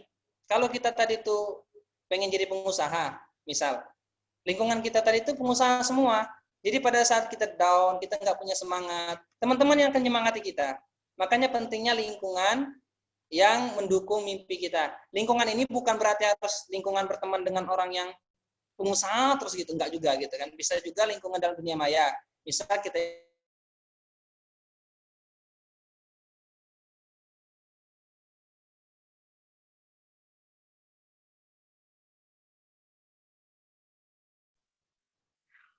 Kayaknya masalah jaringan lagi ya teman-teman, harap bersabar.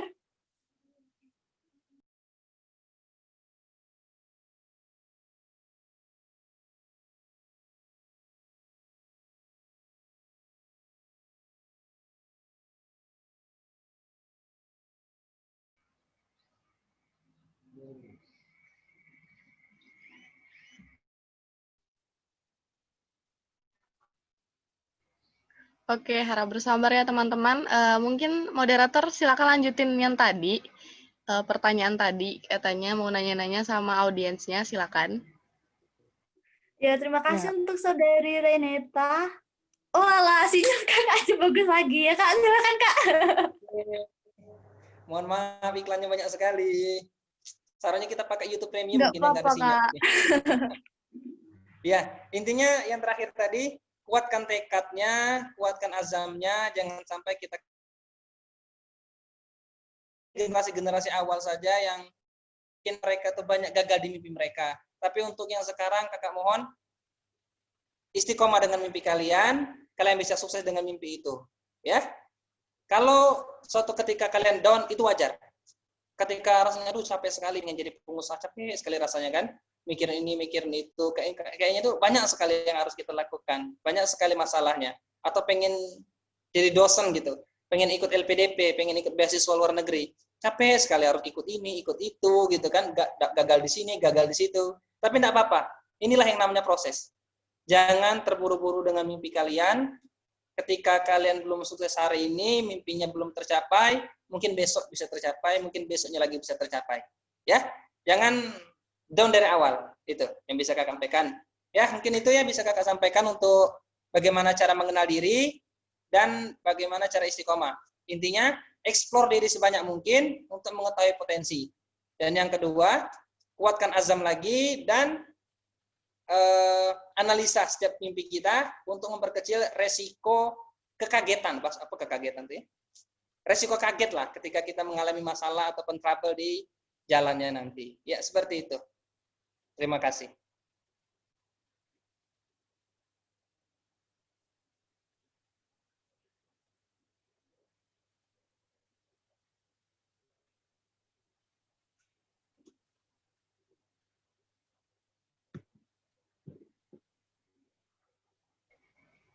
Oke, moderator bagaimana? Oke, kayaknya kita iklan lagi, moderatornya juga ini gantian sama kakaknya. Nah, oke, udah kayaknya. Kayaknya ini moderator sama ininya sama deh, iklannya banyak. Oke, udah kayaknya. Silakan moderator. Gimana, Dek?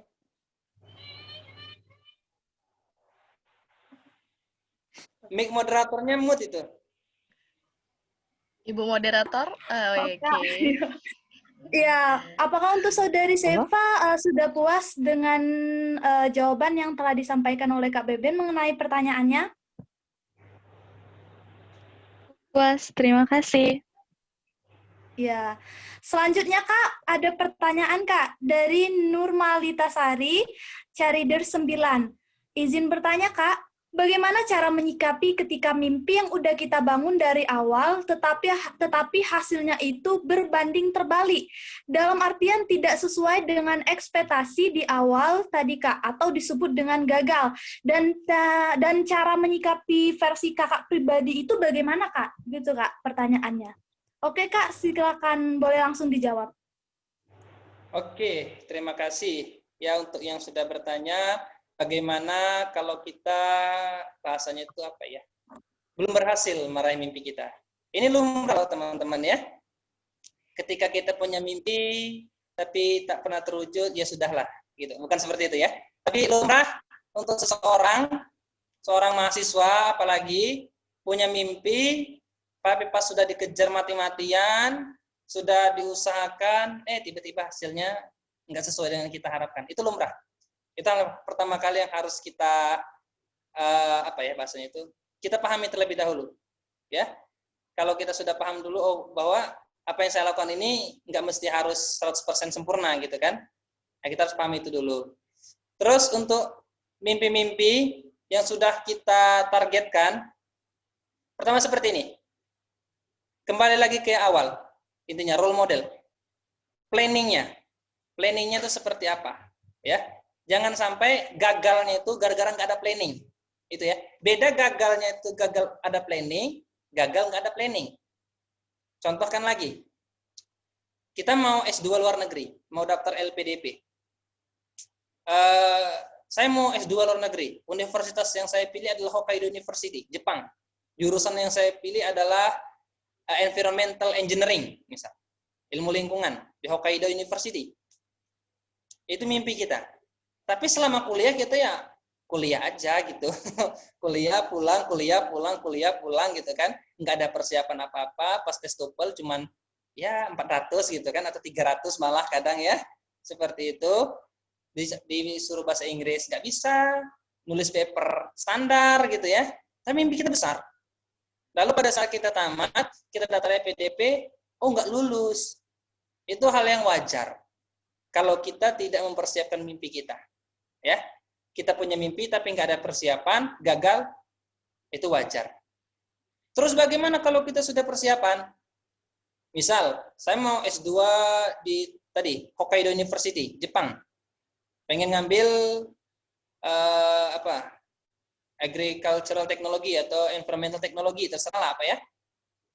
Mau ngambil jurusan A di Hokkaido, bisa. Kita sudah persiapan dari awal. Selama kuliah, balik kuliah kita ikut organisasi. Sore-sore kita kursus bahasa Inggris. Nanti mungkin di akhir semester kita ikut kampung Inggris, kita di Pare atau di mana gitu kan. Terus kita ikut TOEFL preparation, kita tes TOEFL, hasilnya mencengangkan gitu, misalnya 550, 560 gitu TOEFL-nya kan, sudah cukup. Terus paper kita sudah mungkin sering berkali-kali menang lomba gitu ya. Ikut paper ke sini menang, ikut paper ke sini menang, bahkan paper internasional juga pernah menang gitu kan. Pokoknya persiapan kita itu mati-matian. Tapi pada saat kita daftar LPDP atau daftar ke universitasnya, malah nggak lulus gitu ya. Jadi seperti apa kita menghadapinya? Pertama, yang kakak sampaikan tadi, dunia tidak pernah berjalan seperti kehendak kita. Ya, kadang kita sudah berusaha mati-matian, tapi kalau memang belum takdirnya ataupun bukan takdirnya, ya kita bisa apa? Mungkin dengan kita tidak diterima sebagai mahasiswa di Hokkaido, kita bisa meraih mimpi-mimpi kita yang lain. Ya, jadi kakak sampaikan tadi seperti ini. Misal kita ingin S2 luar negeri, tadi kan ingin ikut LPDP, tapi ternyata nggak lulus. Ya udahlah, aku pengen jadi pengusaha aja. Lo siapa tahu ternyata pas jadi pengusaha, kita bisa sukses gitu kan. Kita pengusaha, ini kakak mencontohkan kakak ya, di bidang pertanian. Kita pengusaha di bidang pertanian, misalkan kita bisa, misal tadi padi ya, misal usaha beras, atau usaha tanaman hias, atau apapun itu, kita usaha di situ, kita tekuni, kita lakoni, ya kan, kita mendapat untung di situ, omset kita tinggi, dan kreativitas kita bagus, lalu kita bisa mengekspor barang-barang kita. Ekspornya kemana? Oh, ternyata ekspor kita Hokkaido. Jadi kita ke Hokkaido tadi bukan S2, tapi jualan. Jualan barang-barang kita. Atau mungkin nanti dari universitas yang internasional, karena kita memiliki kredibilitas tadi kan, kita sudah bahasa Inggrisnya bagus tadi kan, paper kita bagus, tapi kita pengusaha, bukan akademisi. Mungkin dari Hokkaido mengirim ke kita sebuah letter gitu, sebuah surat untuk jadi misal pemakalah seminar nasional. Di mana? Di Hokkaido. Seminar internasional di Hokkaido. Katanya karena kita sebagai seorang pengusaha yang sukses di bidang pertanian, diundang ke sana karena produk kita terkenal di sana dan kita memiliki jiwa akademisi tadi. Akhirnya kita ke Hokkaido juga. Tapi bukan untuk S2, tapi sebagai pemakalah seminar. Misal sebagai keynote speaker-nya atau sebagai apalah di situ. Ya. Artinya apa? Terkadang hal-hal yang membuat kita gagal itu bisa menjadi hal-hal yang berbuah baik ke depannya. Tapi kita harus paham terlebih dahulu. Gagal kita tadi bukan gagal karena kita malas. Tapi gagal karena memang ya takdirnya kita belum ke sana. Karena dunia tidak berputar sesuai kehendak kita tadi. Itu ya. Ya, sama seperti yang kakak alami selama ini gitu kan. Ketika kakak gagal, kakak gagal S2 gitu kan, gagal ikut LPDP, gagal semua artinya. Lalu ternyata kakak bisa kerja di Riau, kakak bisa kerja di Kalimantan, kakak dapat pengalaman baru di sana, kakak kenal dengan banyak orang gitu kan. Pas balik ke Muara ini kakak alhamdulillah keterima gitu kan di sebagai aparatur sipil negara gitu kan, ASN, sebagai PNS. Kakak bekerja di sini dan ternyata kakak enjoy dengan itu semua. Kakak enggak tahu mungkin dengan kakak S2, kakak misal ikut LPDP, kakak luar negeri segala macamnya, mungkin kakak nggak enjoy dengan itu semua kan. Tapi ternyata hari ini kakak enjoy dengan pekerjaan kakak enjoy dengan hidup kakak. Oh ternyata mungkin ini hikmah di balik semua ini, gitu kan? Kakak bisa lebih memperhatikan petani, karena kakak sebagai penyuluh pertanian, kakak langsung terjun dengan petani. Mungkin selama ini kakak nulis paper, nulis karya tulis tentang pertanian itu hanya sebatas teori deh. Kakak nulis paper tentang apa? Underground drainase bawah tanah, gitu kan? Kakak buat tentang apa lagi ya? Tentang rekayasa pertanian segala macamnya. Itu teori. Tapi hari ini kakak bertemu dengan petani, kakak bersentuhan dengan mereka, gitu kan? Kakak membina mereka, kakak bagaimana cara mereka tuh bisa menjadi orang yang sukses. Dan ternyata kakak enjoy dengan itu semua. Ya, walaupun kakak tidak S2 di pertanian, tidak melanjutkan bukan tidak ya, maksudnya belum melanjutkan S2 seperti yang kakak inginkan, tapi ternyata hari ini kakak terlebih dahulu disuruh oleh Allah Subhanahu wa taala untuk berkontribusi ke petani. Dan ternyata lebih enjoy. Seperti itu kalau kakak menyikapinya. Tapi tadi intinya dunia tidak berjalan seperti kehendak kita. Tapi jangan sampai kita gagal karena kurang persiapan. Gagal yang terbaik itu adalah gagal karena kita sudah penuh dengan persiapan, tapi memang takdir bukan berpihak kepada kita pada saat itu. Rasanya itu plong gitu, aku sudah berusaha gitu, tapi ternyata gagal. Sudahlah gitu kan. Tapi kalau nggak ada persiapan, gagal, wajar aku gagal, aku nggak belajar gitu kan. Aku nggak belajar ini, gimana aku mau sukses gitu. Tapi kalau kita sudah belajar, sudah persiapan, ternyata kita gagal, rasanya itu jauh lebih bangga gagalnya itu deh. Seperti itu ya. Dan satu hal lagi, kalau orang-orang ngomong tuh seperti ini, mungkin ini teori lagi ya. Bermimpilah setinggi langit, ketika kau terjatuh, kau akan terjatuh pada bintang. Ya seperti itulah kira-kira ya pepatah mengatakan itu ya. Dan itu memang benar loh. Kalau kita sudah punya skill, ketika kita gagal, kita nggak bakal jauh-jauh kali itu enggak. Ya. Paling kita mentalnya dikit-dikit aja gitu. Enggak S2 luar negeri, S2-nya dalam negeri gitu ya. Seperti itu ya. Ya, mungkin itu yang bisa saya sampaikan. Terima kasih. Iya. Jadi intinya itu ikhtiar dan tawakal ya Kak, dan untuk hasilnya itu ya Benar sekali. Iya benar. Baik. Lalu nih ada titipan pertanyaan nih Kak. Jadi dari from UKM Yurid ini izin bertanya juga moderator, ada beberapa titipan pertanyaan. Ya udah silakan aktifkan kameranya dan hidupin mikrofonnya untuk bertanya.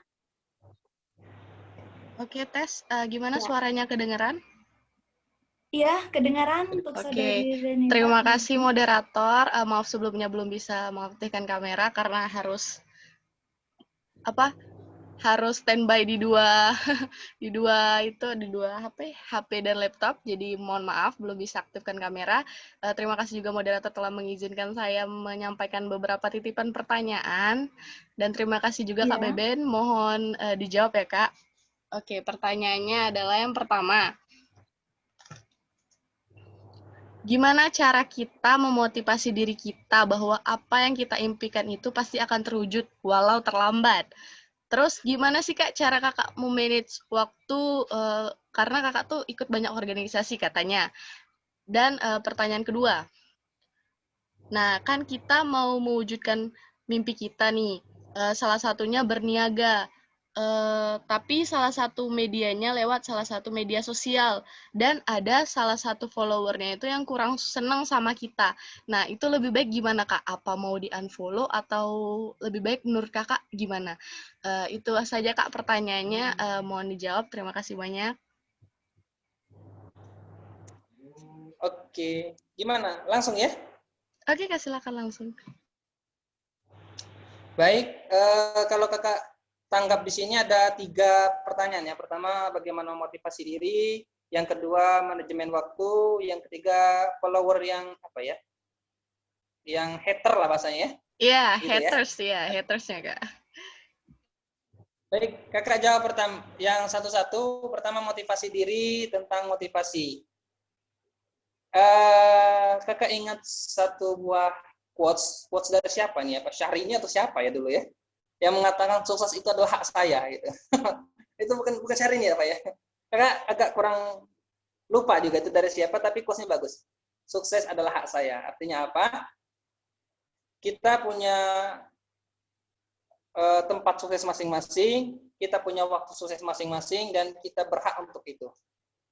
Jadi bagaimana cara memotivasi diri adalah yakinkan kepada diri kita bahwa sebenarnya kita ini sudah ada rezeki, ya kan? Dan rezeki kita itu, umur kita itu nggak bakal habis sebelum rezeki kita itu turun, ya. Ini dalam konsep spiritual harus kita pahami terlebih dahulu, ya. Kita punya rezeki, dan rezeki saya nggak bakalan tertukar dengan yang lain dan tidak bakal diambil orang lain, ya. Kalau kita sudah paham dengan konsep itu tentang rezeki tadi, jadi kita lebih plong di awalnya. Jadi kita lebih paham, oh ya kalau nanti berhasil berarti itu rezeki saya, kalau itu nggak berhasil berarti bukan rezeki saya. Plong dulu dari awalnya. Terus bagaimana cara kita bisa memotivasi diri untuk mengejar mimpi kita tadi? Intinya seperti ini. Dunia ini terus berputar. Setiap orang itu selalu mengembangkan dirinya.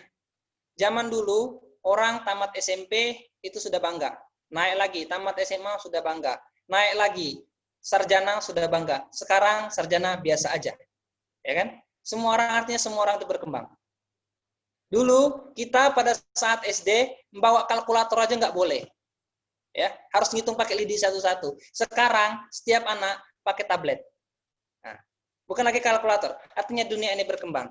Jadi motivasikan ke diri kita. Kalau kita tidak berkembang, kita nggak bisa maju. Kalau kita tidak punya motivasi diri untuk maju ke depan, ya kita gini-gini aja. Nanti lama-lama kita ketinggalan. Gitu ya. Dunia ini kembali lagi tidak berjalan sesuai kehendak kita. Kita inginnya dunia ini statis gitu aja. Ternyata enggak. Dunia ini terus berkembang. Ya. Teknologi semakin canggih, orang pintar makin banyak, ya kan? Bahkan orang yang membodohi orang lain juga banyak. Jangan sampai kita ketinggalan hal seperti itu. Jadi terus kita upgrade diri kita agar apa? Agar kita setara dengan yang lain. Agar kita bisa menjadi orang yang dihargai orang lain. Agar kita bisa menjadi orang yang bisa berkontribusi untuk orang lain. Ya. Motivasi dirinya tadi seperti itu. Dunia ini terus berkembang. Jadi kita juga harus berkembang, jangan sampai kita ketinggalan dengan orang lain. Karena sukses itu adalah hak kita. Kalau hak kita, berarti ya kita harus mengejar itu semua. Enggak mungkin orang lain yang akan mempersiapkan kesuksesan kita. Jadi kita sendiri. Dan yang ketiga, ketika kita bisa mengejar mimpi kita, ingatkan bahwa level tertinggi dari sebuah pencapaian itu adalah kontribusi. Ya, kalau kita nanti sudah paham bahwa kita harus berkontribusi di atas, itu akan jauh lebih semangat. oh nanti kalau saya punya banyak uang, saya bisa membantu yang lain, saya bisa membantu misal apa sekarang lagi trendy ya, membantu rumah tahfiz gitu kan, membantu kaum duafa gitu, membantu anak-anak jalanan, itu kan lebih enak ya kalau kita banyak uang seperti itu. Terus kalau saya punya banyak ilmu, nanti saya bisa ngisi di yurid, saya bisa motivasi adik-adik gitu kan, saya bisa membagikan ilmu saya ke orang lain.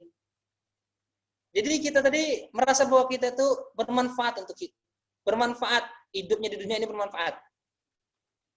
Seperti itu. Jadi kita harus sadar bahwa motivasi diri tadi bukan untuk diri kita sendiri saja. Tapi kalau kita bisa menjadi orang yang value-nya di atas, menjadi orang yang bernilai, kita bisa memberi lebih untuk orang lain. Seperti itu ya, untuk motivasi diri. Pertama, kita harus sadari bahwa sukses itulah hak kita. Yang kedua, dunia ini terus berkembang dan kita juga harus berkembang. Jangan sampai ketinggalan kereta, jangan sampai ketinggalan zaman. Dan yang ketiga, ingat, tujuan kita sukses ini bukan untuk diri kita sendiri. Ada orang yang harus kita bahagiakan, ada teman-teman yang harus kita bahagiakan, ada orang-orang, ada tetangga, ada orang-orang yang punya hak terhadap diri kita, yang juga harus kita tunaikan. Termasuk hak-hak kontribusi tadi. Ya, seperti itu untuk motivasi diri. Dan yang kedua, manajemen waktu. Kakak katakan, kakak banyak organisasi, iya. Capek, iya. Tapi bukan berarti kita harus berkeluh kesah. Ya. Orang-orang yang kita lihat, mereka punya organisasi yang begitu banyak, bisa tamat tepat waktu, gitu kan, punya prestasi yang banyak, bukan berarti mereka senang-senang. Bukan berarti mereka di kosan itu main game, tidur-tiduran, gitu kan, sambil dengerin lagu, sambil karaoke gitu. Enggak. Capek mereka itu. Iya. Kadang mereka tuh, aduh, gitu kan. Waktu tidur aja nggak ada, gitu. Rasanya seperti itu ya. Jadi berangkat udah pagi, gitu kan, ada rapat lah, kuliah lah, ini, itu, segala macam, sampai rumah jam 9 malam, jam 10 malam, tidur. Besok lakukan hal yang sama. Capek. Ya. Harus kita akui bahwa itu capek. Ya, pertama. Yang kedua, kita juga harus tahu bahwa orang-orang yang memiliki organisasi yang banyak, ini sebenarnya nggak harus organisasi ya, bisa aktivitas. Misal, saya mau jadi karyawan, saya juga mau buka bisnis, bisa juga seperti itu. Saya mau bekerja, saya mau juga kursus bahasa Inggris, saya juga mau tes TOEFL nantinya, mau daftar LPDP, bisa seperti itu juga. Jadi nggak mesti mentok ke organisasi saja, ya apapun itu terserah. Intinya aktivitas yang banyak. Bagaimana cara manajemen waktu aktivitas yang banyak, seperti itu ya. Tadi kakak sampaikan, pertama sadari, itu capek. Ya realistisnya capek, bukan senang-senang. Yang kedua, tadi dunia ini terus berkembang dan kita juga harus berkembang. Semakin banyak kita mengeksplor diri, semakin banyak kita ikut aktivitas, semakin banyak pengalaman yang kita dapat. Oke, itu dasarnya. Jadi kita tadi punya dasar untuk melakukan manajemen waktu. Yang ketiga, setiap aktivitas yang kita lakukan bukan berarti mengurangi porsi aktivitas lain. Jadi misal, saya kuliah aja, berarti kuliahnya 100%. Saya kuliah dan organisasi, berarti kuliah 100%, organisasi 100%. Bukan bagi dua, 50-50. Ya, saya kuliah, saya organisasi, saya bisnis. Berarti kuliah 100%, bisnis 100%, organisasi 100%. Bagaimana memanajemen semua itu? Pertama, kita harus lebih expert dari orang lain. Artinya, semakin banyak aktivitas yang kita lakukan, semakin sedikit kita bisa membuang-buang waktu. Jangan banyak rebahan. Intinya seperti itu sih. Kalau bahasa zaman sekarangnya, jangan banyak rebahan. Karena jujur saja, sebenarnya sekian persen dari hidup kita itu untuk rebahan aja sih. YouTube mungkin kan stalking Instagram, buka Facebook atau dan segala macamnya. Banyaknya seperti itu sebenarnya. Dan itu yang membuat manajemen waktu kita itu menjadi tidak pas. Ya. Bukan karena kita sibuk, tapi karena kita tadi banyak rebahannya. Banyak main game, banyak stalking Instagram, banyak YouTube, banyak segala macam lah. Kegiatan-kegiatan yang memang tidak begitu bermanfaat. Tapi hal itu boleh. Bukan berarti kita nggak boleh YouTube-an ya. Nggak boleh Instagram, ini boleh saja gitu. Cuman kita harus sadari bahwa ketika kita punya banyak aktivitas, kita harus totalitas terhadap semua aktivitas yang kita lakukan tadi. Jadi, kurangi rebahan. Ya, itu. Dan yang ketiga, untuk manajemen waktunya tadi, kita harus tahu prioritas ketika kita memiliki agenda yang bersamaan. Prioritas bukan berarti maksudnya meninggalkan satu aktivitas dengan aktivitas yang lain. Enggak ya, bukan mengesampingkan aktivitas yang lain. Tapi bagaimana cara kita memilah yang mana yang harus kita selesaikan terlebih dahulu. Gitu. Karena jujur saja, ketika kita kuliah itu semua amanah. Kita mimpin organisasi itu amanah, kita kuliah dari amanah juga dari orang tua, ya kan? Kita bisnis juga amanah dari Allah, ya kan? Orang-orang nggak dapat bisnis, kita bisa berbisnis. Jadi semua itu adalah amanah. Jadi ya kita harus tahu saat ini saya harus berdiri di mana. Dan yang tahu posisi saat itu saya harus berdiri di mana hanya diri kita sendiri. Ya, nggak bisa kakak sampaikan. Oh kuliah yang pertama, nanti bisnis tinggalkan gitu.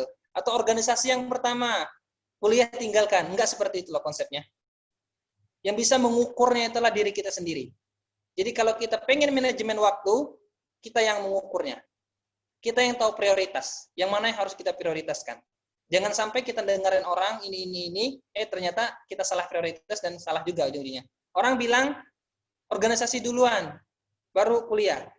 Tidak semua seperti itu. Karena ada ketika waktu kita harus memilih kuliah daripada organisasi. Tapi ada juga sebaliknya.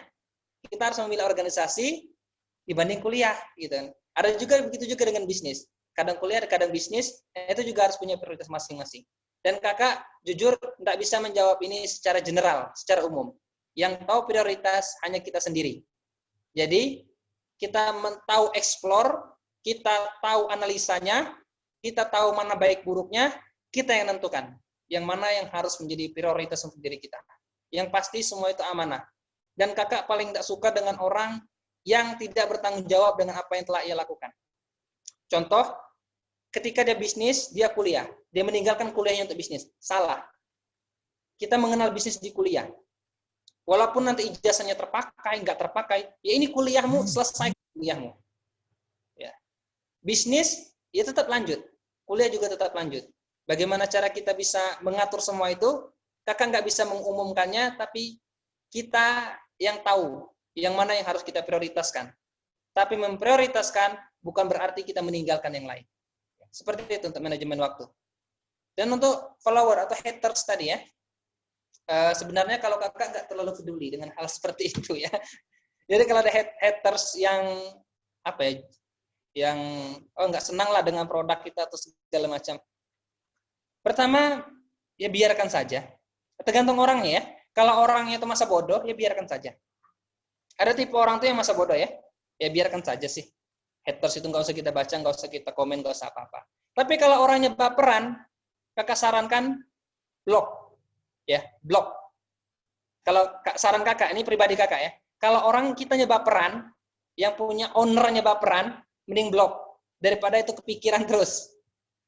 Ya, karena haters ini kan sebenarnya nggak begitu penting, tapi lumayan untuk memviralkan gitulah ya maksudnya.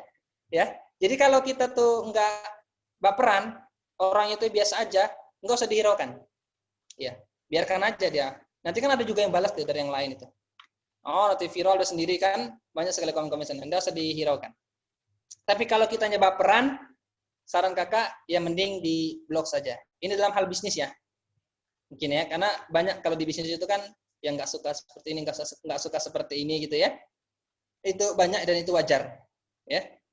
Tapi jangan kita menyalahkan. Jangan sampai kita tuh benci dengan haters, nggak kita blok, kita kepikiran terus sama dia, ujungnya kita DM dia, kita chatting-chattingan, marah-marahan sama dia, itu kan nggak apa ya, nggak bagus ya, buang-buang waktu saja. Mending ya udah kalau kita baperan ya udah blok aja. Tapi kalau kita merasa ya nggak apa-apa sih, ya sudah, nggak usah dihiraukan juga nggak apa-apa. Jadi seperti itu yang bisa kakak jawab. Intinya motivasi diri tadi, manajemen waktu, dan haters. 3 itu ya yang kakak catat pertanyaannya. Ya, terima kasih. Ya, sama-sama Kak. Untuk saudari Reneta gimana? Apakah sudah paham, sudah jelas dengan jawaban yang telah disampaikan oleh Kak Beben? Oke, terima kasih banyak moderator dan Kak Beben atas jawabannya. Dari pertanyaan yang dititipkan tadi, itu semua dari Cariders, Kak. Kalau itu keren mereka pertanyaannya. Mereka semua pada aktif. Dan mereka mengucapkan terima kasih banyak karena jawabannya sangat, penjabarannya sangat jelas, Kak. Jadi terima kasih lagi, Kak, sekali lagi. Ya, luar biasa. Berarti sangat memuaskan ya, Rey, atas jawaban yang telah diberikan oleh Kak Beben. Iya, benar sekali. Nah, terima kasih Kakak atas materi yang telah disampaikan dan juga kepada para peserta, apalagi khususnya untuk yang bertanya nih.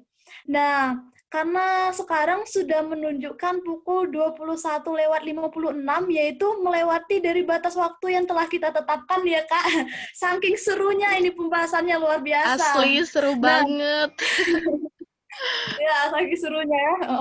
Jadi setelah ini kita langsung aja Kak ke penyerahan sertifikat.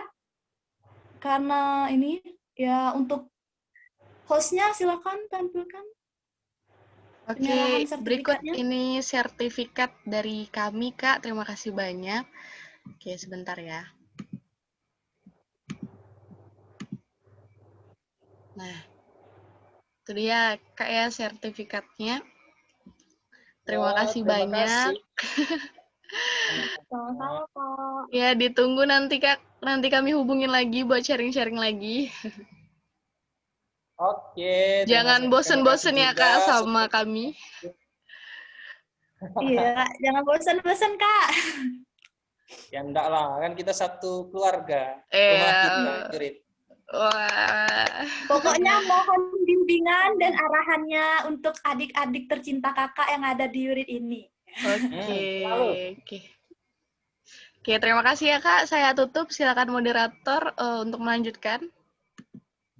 Baiklah, setelah penyerahan sertifikat ini untuk para peserta sekalian, dimohonkan untuk aktifkan kameranya dan juga untuk melaksanakan sesi foto bersama.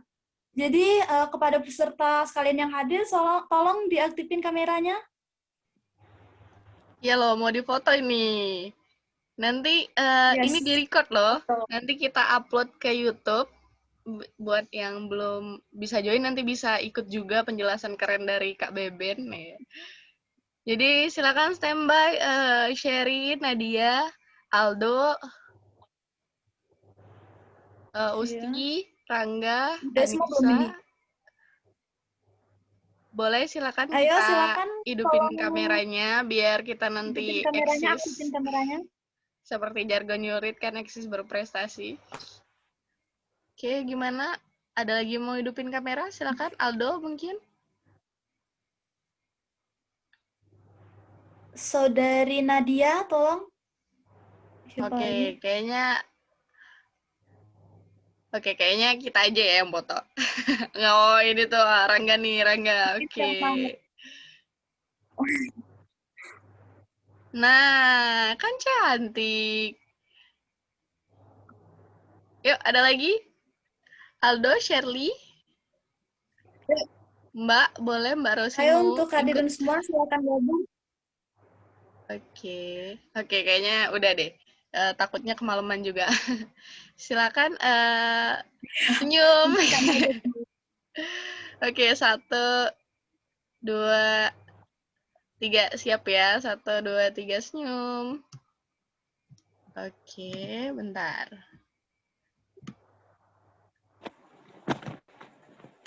Oke, foto yang kedua kita pakai eksis berprestasi ya. Tahu kan gimana gaya eksis berprestasi? Tolong tunjukin dong, moderator gimana nih? Kak Beben nih pasti udah tahu gimana. Weh, oke. Mantap. Oke, siap. 1, 2, 3, eksis berprestasi. Cheese. Oke, terima kasih banyak. Silakan kembali ke moderator. Ya, terima kasih untuk sesi fotonya. Baik hadirin yang berbahagia, alhamdulillah sharing session pada malam hari ini telah berjalan dengan lancar Dan kita sudah mendapatkan beberapa materi yang telah disampaikan oleh Kak Beben, seperti mengenai mimpi, bagaimana cara menggapainya, menerima konsekuensi yang ada dalam menggapai mimpi tersebut, mensinkronkan bakat dengan kemampuan, dan masih banyak lagi. Nah, semoga saja dari materi yang telah disampaikan oleh Kak Beben ini, kita dapat menggunakannya sebagai pembelajaran dan motivasi untuk mendorong kita menjadi generasi yang lebih baik lagi.